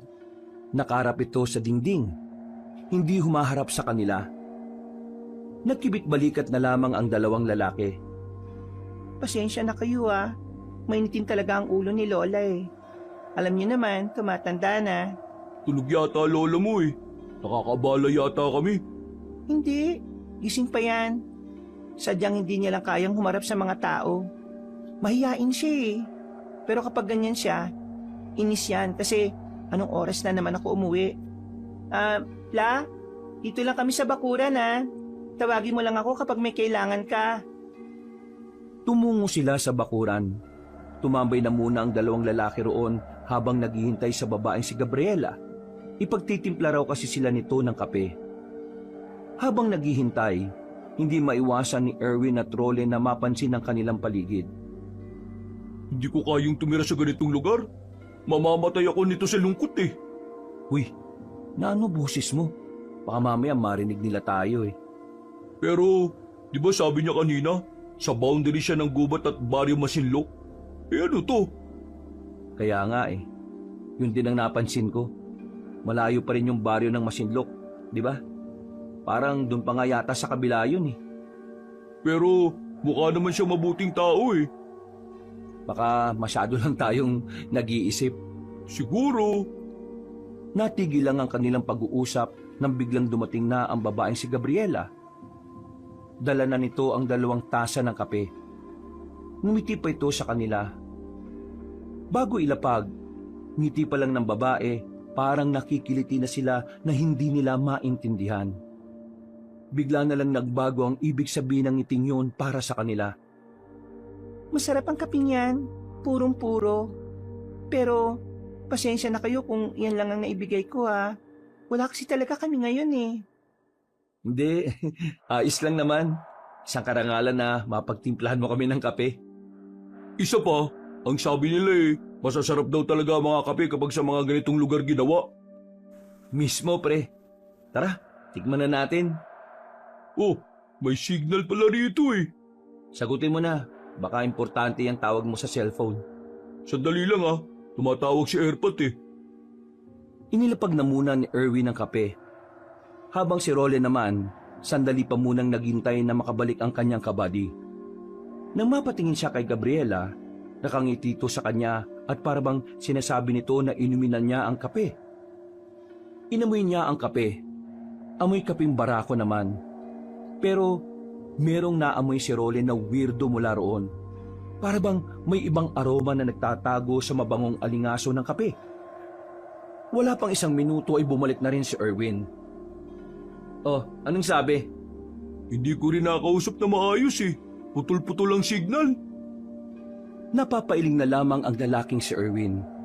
Iinumin sana nila ang kape nang bigla na lamang nakaramdam ng kaba ang lalaking si Rolen. Hindi niya alam kung bakit. Pero pakiramdam niya, kapag ininom nila ang kapeng yon, ay may mangyayaring hindi maganda. Kaya naman Sinenyesan ni Roland ang kaibigan niya. Agad naman siyang naintindihan ni Erwin. Bakit? May problema ba? Ayaw niyo ba ng kape ng tinimpla ko? Hindi. Naiihi lang ako. Nasaan pa rin banyo niyo? Banyo? Sa likod ng bahay namin. Naroon ang banyo namin.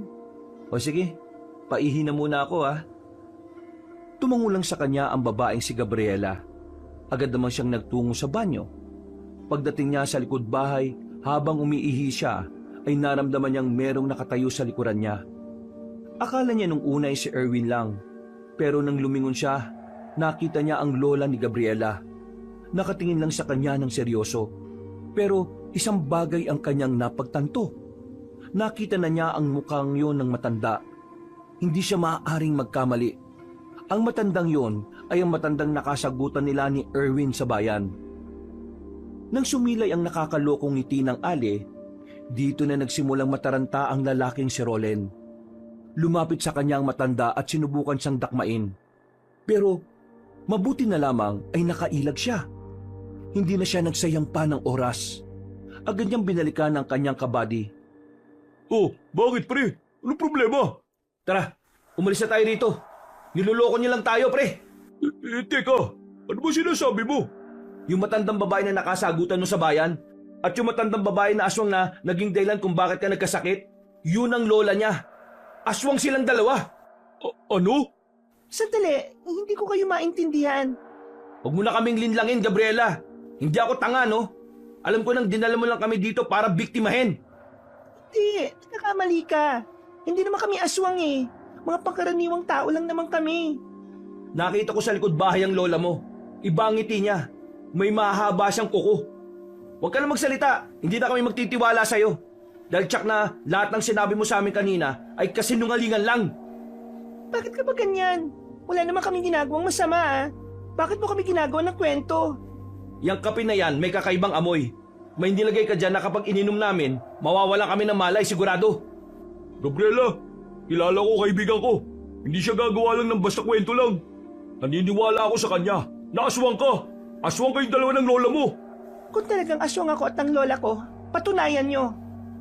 Talagang patutunayan ko na aswang kayo. Agad na may binunot ang lalaking si Roland sa kanyang maliit na bag. Inilabas niya mula roon ang senyoritang baril. Nanlaki ang mga mata ng dalagang si Gabriela. Tila nakilala nito ang baril na yon. Kinalabit ni Roland ang gatilyo. Sa pagkakataong yon ay may narinig na siyang putok mula sa baril na yon. Nakita rin ni Erwin ang malakidlat na nanggagaling sa baril. Nagawang makailag ng babae. Mabilis itong gumapang patungo sa silong ng bahay. Noong mga sandaling yon, kumpirmado na nga nilang aswang ang babae pati na rin ang lola nito. Dahil dito, nabuo ang pagnanais sa kalooban ni Roland na mapuksa ang dalawang aswang. Hindi na niya naisip kung ano ang maaaring panganib na maidulot nito sa kanya. Ang tanging tumatakbo na lamang sa kanyang isipan ay ang mabawasan ng kalaban ng kanilang angkan. Gagi, buti na lang naalaman mo kaagad. Di ko kasi talaga nahalata eh. Dapat nga kanina ko pa nahalata eh. Nakarating pa tayo rito bago ko natuklasan.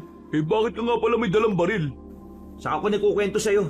Basta, kailangan muna nating lagasin ng dalawang to. Nakiramdam ang dalawang binata habang nasa bakuran sila. Maraan silang naglakad palapit sa bahay. Pagsilip nila sa ilalim ng bahay, bigla na lamang nilang nakita ang matandang babae na nasa bubungan na. Tumalo nito palapit sa kanila. Ilag, buddy! Pero huli na ang lahat. Nahawakan ng matandang babae si Erwin. Nang subukan nitong kumawala ay nasugatan nito sa balikat. Hindi naman nagsayang ng sandali si Roland. Agad niyang binaril ang matanda. Pero dahil hindi pa naman niya kabisado ang paggamit ng mahiwagang baril na yon, hindi rin niya tinamaan ang matandang aswang. Agad yung tumalon papunta sa gilid ng bahay. Nang nabuli naman ito ni Roland, ay hindi na niya yon nakita roon. Ayos ka lang, pre. Oo, ayos lang. Daplis lang naman to eh. Hindi ko mapatamaan eh. Ewan ko ba sa baril na to?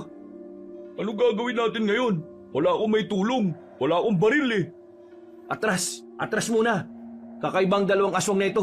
Ang bibilis eh. Sinuyod na muna nila ng tingin ng paligid.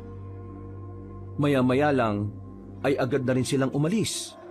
Habang tumatakbo sila sa kalagitnaan ng kagubatan, naramdaman nilang may sumusunod sa kanila. Kaya naman mas lalo pa nilang binilisan ang kanilang takbo. Nang dumating sila sa taniman ng mga saging, dito na sila hinarang ng maglola. Madilim sa parting yon, kaya naman hindi naging madali para sa magkaibigan ang mga sandaling ito. Saan kayo pupunta? Uuwi? Ha? Akala mo natatakot kami sa'yo? Manigas ka! Ang lakas ng lobo porque gamit mo ang senyorita. Pero hindi mo naman maitama. Ibig sabihin lang, hindi naman talaga ikaw ang nagmamay-ari niyan. Hindi ka marunong. Sige, iputok mo! Sa kasamaang palad, hindi na naman tinamaan ang ale. Sa halip, sila pa ang inatake nito. Sa kanilang kaliwa naman, naroon ang babaeng si Gabriela.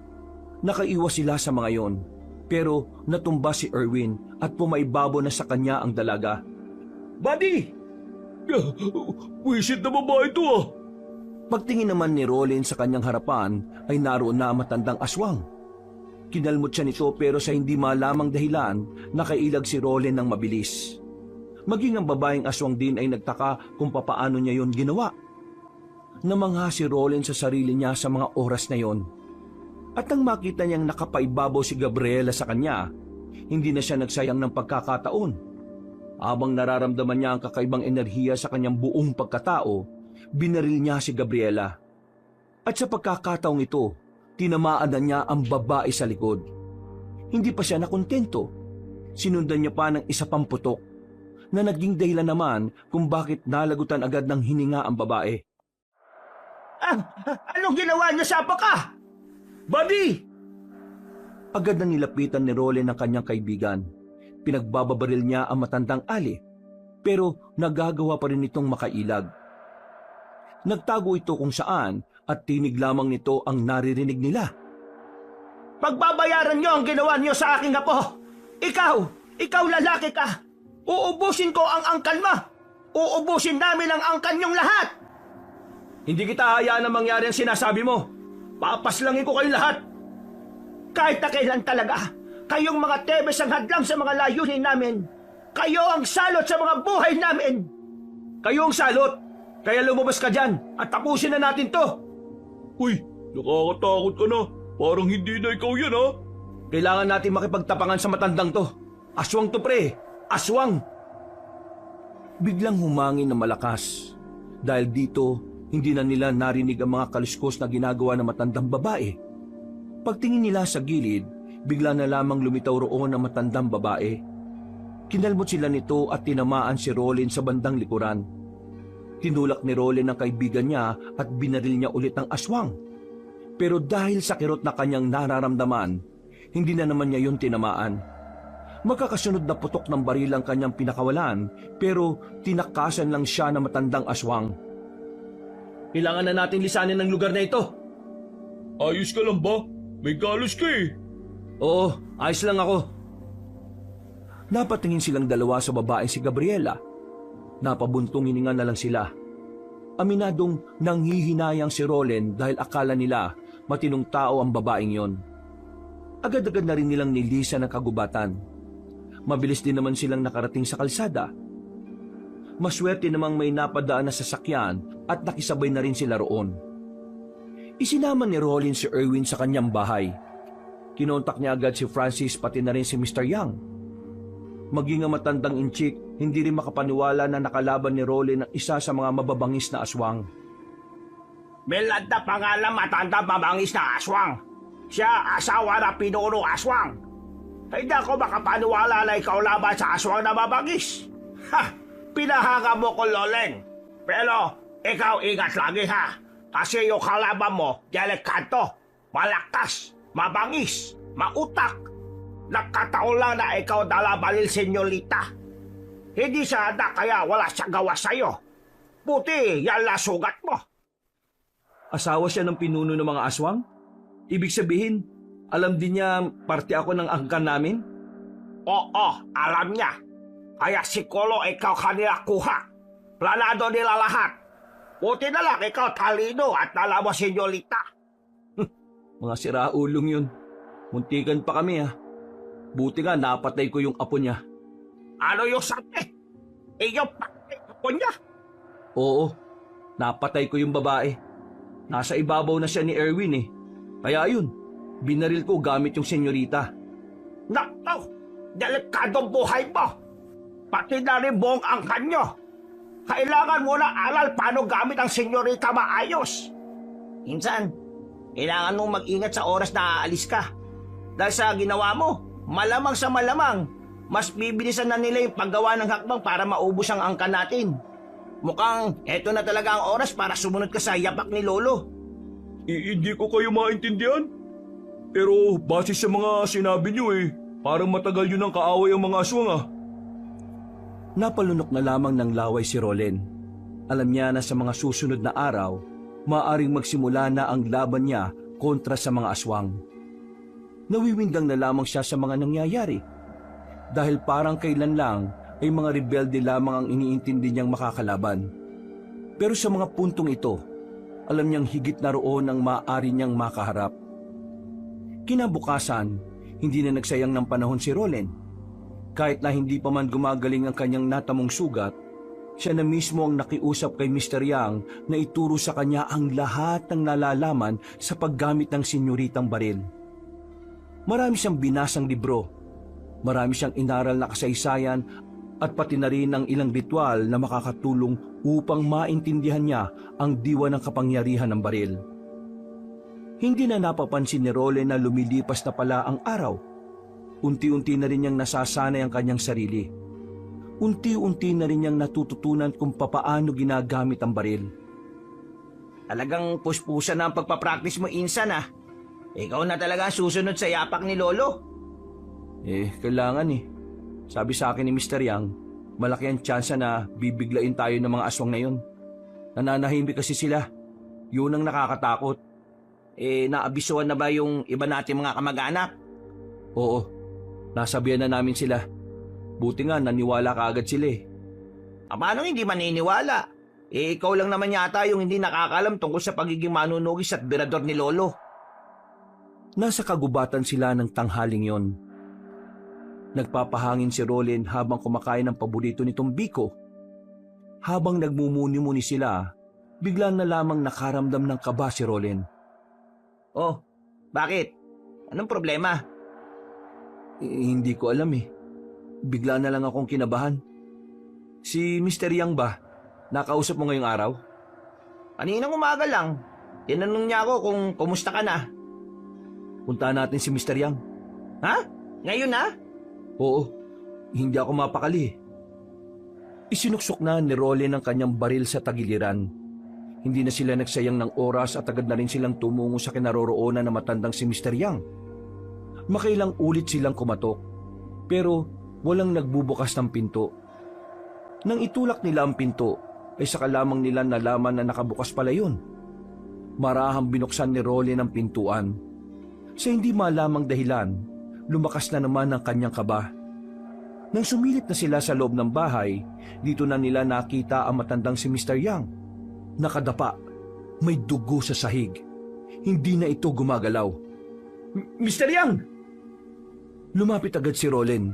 Naghihingalo pa ang matanda nang subukan niya itong kausapin. Ikaw, Pag-asa. Ikaw, sa Moriones. Doon sila lahat. Mr. Yang, kumapit ka lang. Dadaling ka namin sa... Mr. Yang! Uy! Mr. Yang!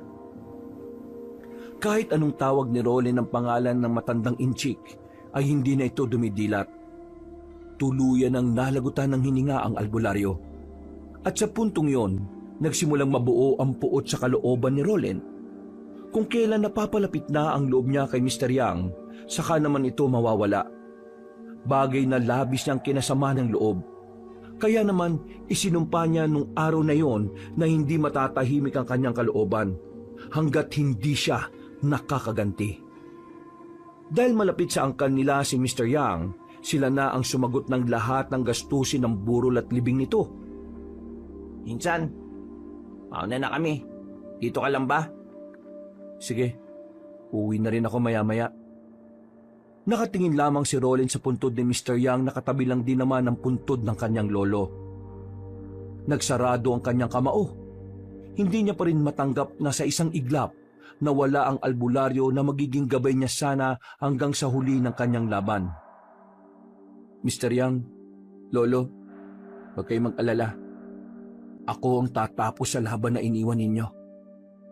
Mas lalong humigpit ang pagkakasarado ng kanyang kamao. Pinangako niya sa kanyang sarili na kahit na anong mangyari, hindi siya papayag na hindi mapapanagot ang mga aswang sa lahat ng kasamaan nito.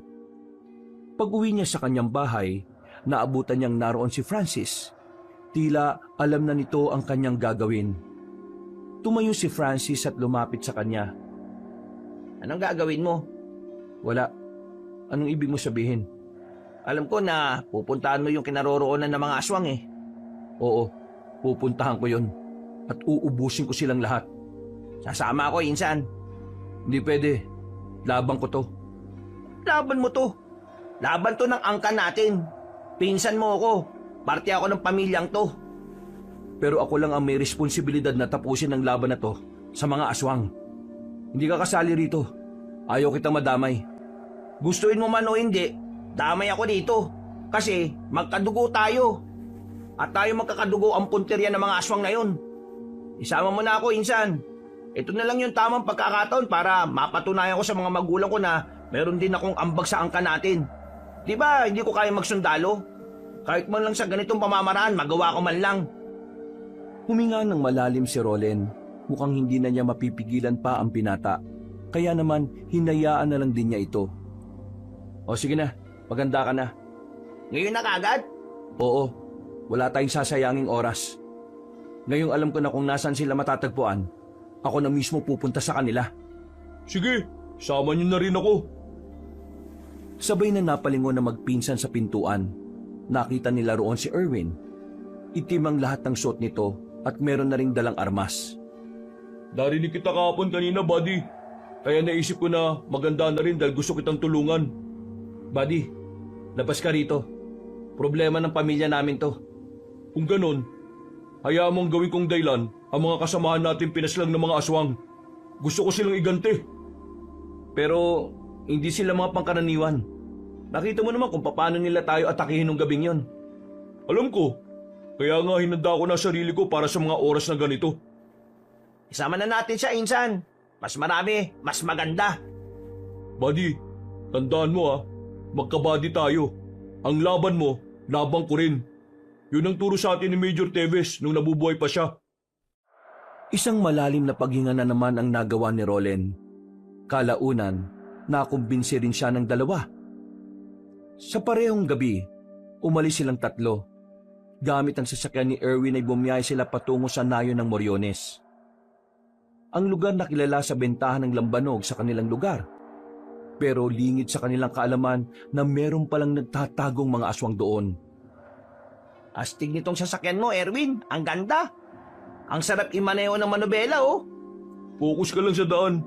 Madilim ang dinaraanan natin. Baka bigla tayo maaksidente. Nakafocus naman ako eh. Ay, teka, Rollin, Insan. Paano pala natin malalaman kung aswang ang isang tao? Paano natin malalaman kung sino kalaban natin? Kaya ko nang maramdaman ang presensya ng mga aswang. Totoo pala talaga yung mga ritual na ginagawa ni Mr. Yang sa'yo eh, no? Nakatulong talaga eh. Parang hindi ka na normal na tao ngayon. Sa totoo lang, buddy, hindi pa rin ako makapaniwala na ito ka na. Nalalaban ka na sa mga aswang. Akalain mo yun? Mas malala pa yung kakalabanin mo ngayon. Mas mahirap pa itong misyon na ito kaysa nung nasa army pa tayo eh. Hindi ko rin inaasahan na ako ang susunod sa yapak ni Lolo eh. Yung mga nangyari sa buhay natin ngayon, yun ang naging senyales na maging ganito ako. Kaya mamaya, ihandaan niyo ang sarili ninyo.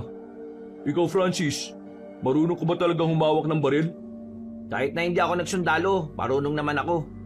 Nag-aral din naman ako niyan eh. Kaya wala kayong dapat na ipag-alala sa akin. O sige, sabi mo yan eh. Namayan niyang katahimikan sa loob ng sasakyan. Tahimik lamang sila habang tinatahak ang biyahe. Si Rollin, wala siyang ibang iniisip kundi ang mga mangyayari. Alam niya sa kanyang sarili na handang-handa naman siya. Pero kahit na ganon, hindi niya pa rin maiwasang hindi mabahala. Hindi niya minamaliit ang kakayahan ng mga aswang, kaya kahit na may kakayahan siyang pumaslang, hindi pa rin siya nagiging kampante. Tumigil ang sasakyan sa gilid ng kalsada. Nagtaka naman sila nang marinig na parang may kumalabog sa makina. Erwin, may problema yata ang makina ng sasakyan mo eh, oh. Mukhang pinipigilan ka talagang sumama.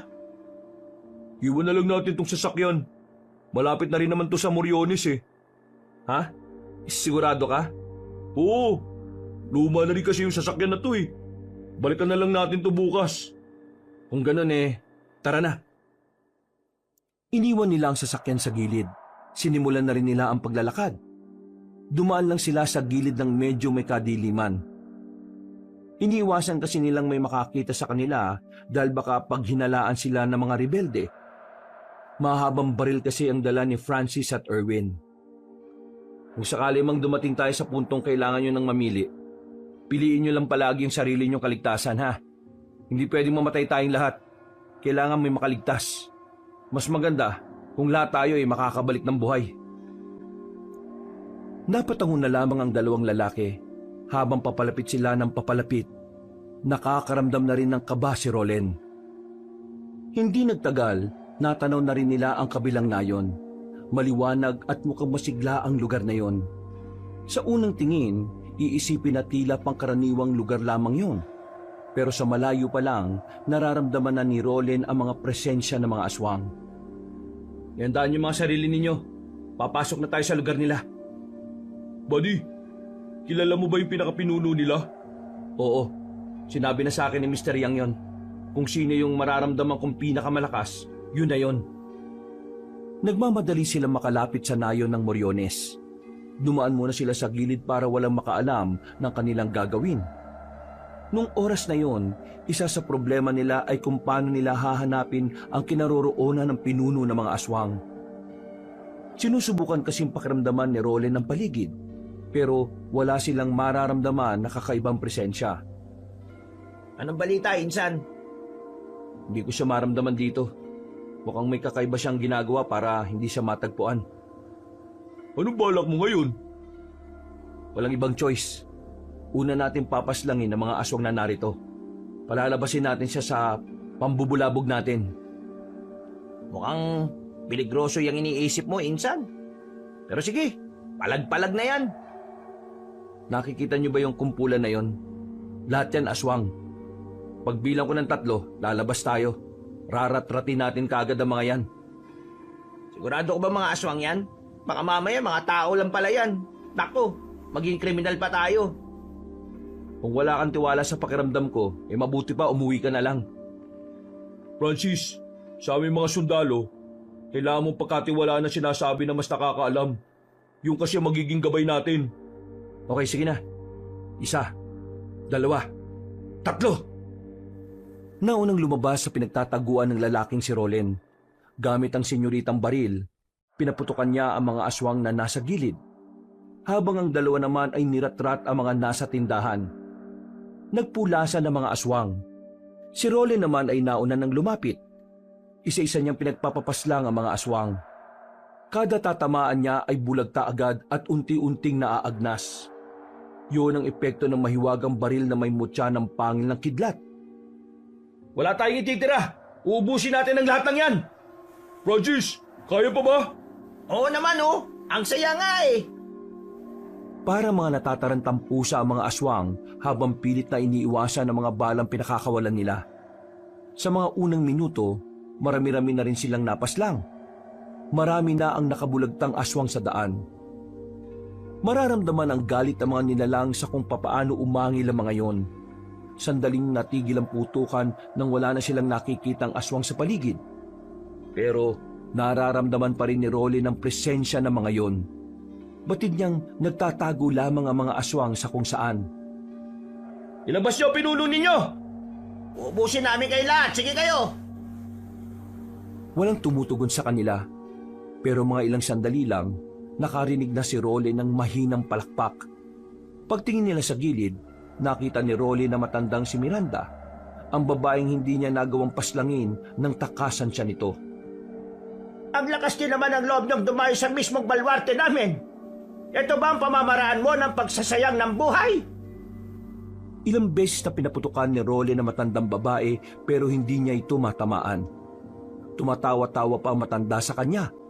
Tila minamaliit lang ang kanyang kakayahan sa pag-asinta. Buddy, insan, kayo nang bahala sa iba. Ako na munang bahala sa matandang to. Sige, dito na muna kami. Halika na, Francis! Tumungo sa kabilang direksyon ng dalawang binata. Habang naiwan naman si Roland sa harap na matandang babae, nakatayo ang Ali sa itaas ng bubungan. Tila hindi na yon nababahala pa sa hawak-hawak niyang baril. Kupas na ang baril na yan, iho. Ilang henerasyon nyo na ang gumamit niyan. Kaya sa henerasyon mo, madali na lang yan tapatan. Hindi ako mapapaslang ng baril na yan. Nagsasayang ka lang ng oras pa. Wala akong pakialam. Ang mahalaga sa akin, mapas lang kita sa kahit na anong paraan na alam ko. Tatapusin kita agad, tanda. Kapag natapos na kita, isusunod ka naman ng asawa mo. Ikaw, gustong tumapat kay Lakay?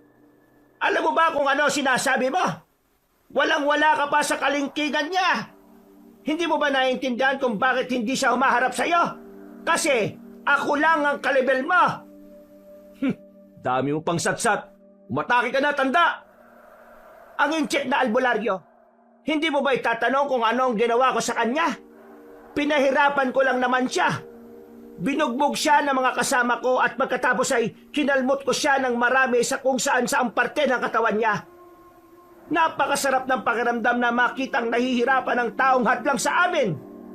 Kung naroon ka, siguradong mas magiging masaya ako. Dahil nakita ko sana kung ano ang nararamdaman mo kung nawalan ka ng... Manahimik ka! Hindi na nagsayang pa ng oras si Roland. Agad niyang pinagbababaril ang matandang babae. Pero kagaya pa rin ng kanina, hindi niya pa rin ito matamaan. Masyadong mabilis sa matanda. Nakakadagdag hirap pa para sa kanya ang mga kabahayan na minsan pinagtataguan din ng Ali. Dito ka na mamamatay kasama ng dalawang kaibigan pa! Maya-maya lang, naramdaman na lamang ni Roland na nasa likuran na niya ang Ali. Huli na ng tangkain niyang makailag. Tinamaan na siya nito ng mahaba nitong kuko. Mahaba ang pagkakakalmot sa kanya. Kaya naman tila napatigil siya sandali. Dumistansya siya sa matanda. Anong problema? Bakit hindi mo gamitin yung ginawa mong pag-ilag ng mabilis nung una? Bakit hindi mo na kaya? Kasi hindi naman talaga ikaw ang karapat-dapat na humarap sa aming mga aswang. Hindi nakapagsalita si Roland. Tila natanggal ang angas niya noong mga sandaling yun. Sinubukan niya pa ulit na gamitin ang baril na senyorita. Pero sa kasamaang palad, hindi niya pa rin tinamaan ang Ali. Nakakaroon na siya ng pagdududa sa kanyang sarili sa mga pagkakataong ito. Pakiramdam niya, hindi na rin niya magagamit ng matino ang baril. Yung pa naman sana ang inaasahan niyang makakapaslang sa lahat ng aswang. Bumuntong hininga na lamang siya. Pag-atake ulit na matanda, tinamaan ulit siya, dahilan para matumba siya. Pero agad din naman siyang bumangon kahit na nawawalan na siya ng balanse. Mukhang wala na naman ako mapapala sa'yo ngayon. Kaya mas maigi lang tapusin na kita. Ha! Pasensya ka na. Hindi ka na aabot kay Lakay. Hanggang sa akin ka lang. Huwag kang maging kampante, tanda. Baka nakakalimutan mo. Ginawa ng Diyos ang tao na mas mataas sa lahat. Sa paningin ko, isa ka lang hayop na nagkatawang tao. Kaya kahit sindakin mo ako, hindi mo ako masisindak. Hindi ako takot mamatay. Kasi kung takot ako mamatay, hindi ko na sana mapapaslang ang apo mo na nagpapanggap. Visit ka talagang lalaki ka. Pagbabayarin kita sa ginawa mo sa apo ka. Akmang aatake na naman sana si Aling Miranda nang biglang dumating si Erwin. Binaril nito ang matanda. Umilag naman si Aling Miranda. Pero dahil doon, sandaling nawala ang atensyon ng Ali kay Roland. Nagkaroon ng pagkakataon si Roland na barilin na matanda. Agad niyang pinaputukan si Aling Miranda at sa wakas, tinamaan na yon sa kanyang dibdib. Sinubukan pa ng matandang aswang na makatalon, pero hindi na nito kinaya ng barilin pa ito ni Roland ng ilang sunod-sunod. Dami mo kasing dinadaldal eh. O ayan, Nauna ka tuloy. Nakatingin sa kanya ang matandang babae. Tila may gusto itong sabihin na hindi na rin naituloy. Wala pang 1 minuto, unti-unti na rin itong naging abo. Marami pa ron. Tara, respondihan natin si Francis. Nagmamadali silang nagtungo sa kinaroroonan ng kanyang pinsan. Saktong dating nila dahil malapit-lapit na ring mawalan ng bala si Francis. Akala ko iniwan nyo na ako eh. Pwede ba naman yun? Niratrat nila ng niratrat ang mga aswang na patalon-talon sa mga bahay at puno. Sa mga puntong ito ay unti-unti na rin nilang nalalagas ang bilang ng kanilang mga kalaban. Maya-maya pa, tumigil na ang putukan nang wala nang nagpapakita sa kanilang aswang. Iandaan niyo sarili niyo. Nandito na siya. Sinong siya? Ang pinuno ng mga aswang. Ang tinatawag nilang lakay. Naririnig ni Rolen ang mabibigat na yabag ng isang nilalang. Noong mga sandaling yon, bigla na lang din siyang nakaramdam ng kaba. Tila nagwawala ang kanyang dibdib. Hindi niya mapigilan. Kakaiba ang dulot ng presensya ng aswang na nararamdaman niya. Tingnan nyo yun oh! Pagtingin nila sa kaliwang banda, nakita nila ang matandang lalaki na naroon. Naglalakad ito ng kalmado, para bang walang nangyayaring gulo. Nang makalapit na ito sa kanila, ay saka lamang ito huminto ng paglalakad. Hindi naman nagsayang na pagkakataon si Rolen. Agad niyang pinagbababaril ang matandang lalaki. Tinatag niya yon ng bala sa dibdib. Pero sa kasamaang palad, hindi man lang yun tinablan.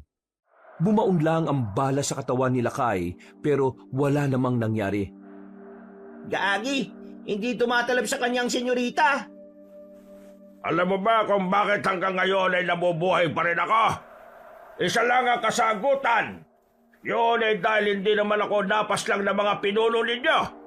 Kaya isang malaking kalokohan niyang baril pa rin na yan ang gusto mong gamitin laban sa akin. Hindi kaya nasabihan na mas nakatatanda sa'yo na matagal ko nang inaral ang baril na yan. At ngayon, hindi na ako mamamatay ng dahil lang dyan. Anong klaseng nilalang ka? Isa pa rin naman akong aswang. Pero hindi ako kagaya ng mga aswang na inaakala mo. Kaya kung umaasa ka na may maiuwi kayong tagumpay, nagkakamali kayo.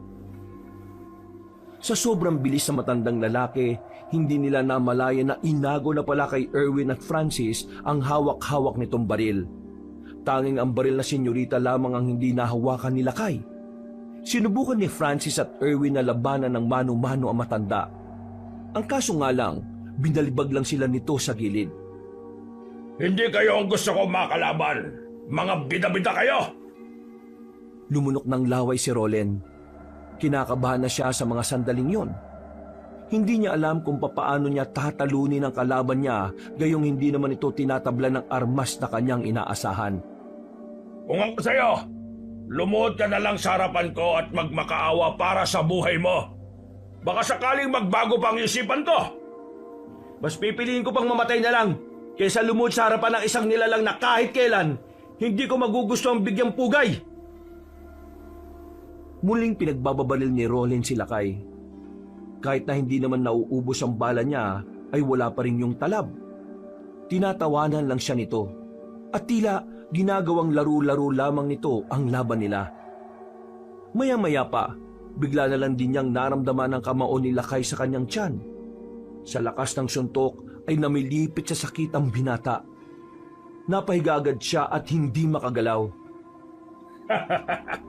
Pahihirapan kita ngayon hanggang sa mapagtanto mo na mas mainam lang lumuhod ka kesa mabugbog. Pinagsisisipa siya ni Lakay sa kung saan-saan. Bawat tadyak sa kanya ay ramdam niya ang bigat ng mga paa nito. Sa mga oras na ito, himala na lamang ang inaasahan ni Rolen. Hindi na kasi niya alam kung ano ang gagawin. Pakiramdam niya, yun na ang huling sandali ng kanyang buhay. Pasuko na sana siya sa mga sandaling yon pero meron siyang naramdaman habang hawak pa rin niya ang senyoritang baril. Nakakatuwang makita na ang inaasahang magliligtas sa inyong angkan ay naririto. Nasa harapan ko at hindi makagalaw. Mahinang nilalang. Huwag ka na muna magdiwang. Ngayon naiintindihan ko na. Naiintindihan ng ano? Ano ba pinagsasabi mo? Naiintindihan ko na kung ano ang tunay na kapangyarihan ng senyorita. Ha? Ginamit ni Roland ang natitira niyang lakas para kunin ulit ang baril na senyorita. Paghawak niya nito, malakas na liwanag ang sumilaw sa kanilang lahat. Ang liwanag na yon ay nanggaling sa mismong baril. Tumagal ng halos 30 segundo ang liwanag. Nang mawala na ito, nakita na lamang ni Lakay na nakatayo na ulit si Roland. Meron itong hawak-hawak na espada na parang hugis kidlat. Teka! Paano nangyari yan? Sa wakas, nailabas ko na rin ang tunay niya kapangyarihan. Magagamit ko na rin ang tuluyan ng tunay na kapangyarihan ng mutya ng pangil ng kidlat. Hindi ko alam kung ano ang nangyayari. Pero tatapatan kita! Agad na nagbago ang anyo ni Lakay. Naging halimaw na ito. Pero sa puntong ito ay wala nang nararamdaman kahit na anong pangamba ang binata. Agad-agad na rin itong lumapit doon. Umatake si Roland. Pagagupit niya ng hawak na espada, naglabas ito ng malakas na kuryente. Para itong kidlat na kumikislap. Tinamaan niya si Lakay sa katawan. Nalapnos kagad ito na naging dahilan para mas lalo itong magalit. Walang iya ka! Nagmamadaling makalapit sa kanya si Lakay. Pero sa kasamaang palad, hindi naman yun nagtagumpay na makatama kay Roland. Ibang level na ang galaw ng binata sa mga oras na ito. Hindi na ito normal. At parang kalkulado na rin ni Roland ang kilos ng kanyang kalaban. Ganun kabilis nagbago ang ihip ng hangin para sa laban na yon. Oh, bakit? Nagtataka ka ba? Nababahala ka na ba sa ngayon? Kahit na dihado, hindi pa rin nagpatinag ang aswang na si Lakay. Ginamit na nito ang kakaiba nitong lakas. Ibang level na rin ang bilis ni Lakay. Pero kahit na ganon, nagagawa pa rin itong tapatan ni Roland. Sa katunayan, tila si Roland naman ang naglalaro. Parang minamani-mani lamang ito ang pag-ilag kay Lakay. Bagay na ikinainsulto naman na matandang lalaki. Kaya mas lalo lang itong naggalit sa kanya. Bakit? Bakit hindi kita matamaan? Ako ang pinakamalakas rito! Ako! Tanggapin mo na ang katotohanan na kanina ka lang malakas. Malakas ka lang kapag mahina kalaban mo. Tapos na panahon mo, tanda. Hindi mo na kaya ang henerasyon na ito. Hindi yan totoo! Tumalo na matandang lalaki sa likuran ni Roland. Nakalmot siya nito sa likuran pero wala siyang maramdaman. Hindi yung tumalab sa kanya. Nang makabuelo siya ng umatake, hiniwa niya ang kanyang kalaban. Tinamaan naman ng matandang si Lakay sa kamay. Naputol ang dalawang daliri nito. Lapnos din ang kamay nito na parabang literal na nakidlatan. Buwisit! Tapusin na natin ang laban na to. Ano akala mo sa akin? Magpapatalo na lang ng ganito? Bigla na lamang lumapit si Lakay kay Francis na kababangon lang. Akmang itatarak na sana ni Lakay ang mahaba nitong kuko pero bigla na lamang nakalapit din agad si Roland. Tinaga niya ng espada si Lakay. Nang makadistansya ito, agad niyang sinundan ng isa pa. Hindi pa nakontento si Roland, itinarak niya ang espada sa tiyan ni Lakay. Dahilan para mapatras na yon at mapasandal na lamang sa bahay. Hindi ito pwede! Ito na ang katapusan mo ng pamamayagpag mo bilang pinuno ng masasamang nilalang. Kailangan mo nang tanggapin na hanggang dito ka na lamang. Itinaas na ni Roland ang kanyang espada. Merong tumamang malakas na kidlat sa espadang yon. Pagkatapos, agad na itinarak ni Roland ang espada sa kaliwang dibdib ni Lakay. Noong mga sandaling yon, tuluyan na ngang natalo ang pinuno ng mga aswang. Ang galing mo! Saan galing yung espadang yan? Ito ang tunay na anyo ng senyorita. Hindi lang siya basta baril. Isa rin siyang makapangyarihang espada. Sabi ko na nga ba, espesyal talaga yung baril na senyorita na yan eh. Kasi, parang ang boring naman kung puro putok lang, di ba? O nasaan si Erwin? Doon siya pinalibag eh. Ay! Tulungan niyo ako makatayo rito! Ang sakit ng balakang ko! Agad naman nilang nilapitan ng lalaking si Erwin. Umiinda-inda pa ito ng sakit nang maibangon na nila ito. Bago nila nilisan ang lugar na yon, siniguro na muna nilang wala nang matitirang mga aswang. Kaya naman, pinagpapapaslang lahat ni Roland ang mangilan-ngilan pang aswang na naroon. Pagkatapos, naglakad na rin sila palabas ng lugar na yon. Para silang nasa pelikula na slow motion. Ang paglalakad na may pausok pa sa gilid.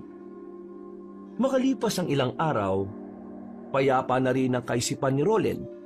Wala na siyang iniisip pa na aswang. Ang tanging iniisip na lamang niya sa oras na yon ay kung magbabalik pa siya sa serbisyo bilang sundalo. Buddy, pasensya ka na kung naabala kita ng ganito kaaga ha. Pero gusto ko lang sana kitang tanungin eh. Babalik ka pa ba sa pagsusundalo?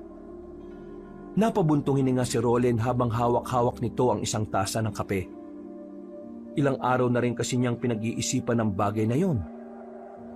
Hindi naman kita minamadali ha. Pag-isipan mo lang na maigi. Ako kasi, babalik ako eh. Kasi gusto kong patunayan sa sarili ko na talagang kaya ko. Isa pa, wala naman ako naging problema sa serbisyo ko eh. Sadyang nasuspindi lang tayo dahil sira ulo yung mga nakakataas sa atin. Uy, naano nga yung boses mo? Baka mamaya may makarinig na sinasabi mo eh. Eh, totoo naman eh. Sira ulo ang mga mas nakakataas sa atin eh. Sana nga, sa Maynila ako madestino. Wasak ang sistema rito sa atin eh. Baka bumalik din ako. Ha? Sigurado ka ba? Baka naman nabibigla ka lang. Babalik talaga ako. Gusto kong sundan ang yapak ni Lolo. Hindi lang sa pakikipaglaban sa mga aswang pati na rin sa pagsiservisyo sa bayan. Eh, paano yung tungkulin mo bilang tagapagtanggol ng angkan ninyo? Hindi ko pa rin naman yun pababayaan. Ngayong wala na ang mga aswang, oras naman para ipagtanggol ko ang bayan. Hanip. Kaya hindi talaga ako nagkamali na ikaw ang kinaibigan ko eh. Ay, siya nga pala. Mamayang gabi, may salo-salo rito sa bahay. Punta ka ha. Naku, kakaya naman. Hindi naman ako parte ng pamilya niyo eh. Hindi bagay sa'yo mahiya, no? Pumunta ka.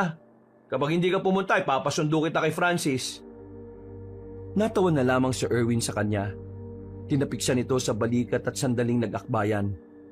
Samantala, pagdating ng hapon, tumungo naman si Roland sa sementeryo para dalawin si Major Teves at si Mr. Yang. Kasama niya si Francis habang nakaharap sila sa puntod. Lolo, Mr. Yang, nandito na ako. Nagbalik ako dala ang tagumpay natin laban sa mga aswang. Kung nasaan man kayo ngayon, sana masaya kayo sa nagawa namin. Sana proud kayo sa akin. Lo, sayang wala ka na no. Nakita mo sana kung gaano kahusay si Roland sa pakikipaglaban. Idol ko na tong pinsan ko na to ngayon. Siya ang gagawin kong bida sa ginagawa kong libro. Ikaw talaga. Masyado mo naman pinalalaki ulo ko eh. Di, totoo naman insan eh. Ang astig mo talaga. Nag-akbayan na lamang ang dalawa habang kinakausap ang puntod ng dalawang matanda. Masaya si Roland kahit wala na ang dalawang matandang naging mahalaga sa kanya. At sa bagong kabanata ng kanyang buhay, susubukan naman niyang tularan ng kanyang lolo sa pagiging mabuti at epektibong alagad ng bayan. Wakas.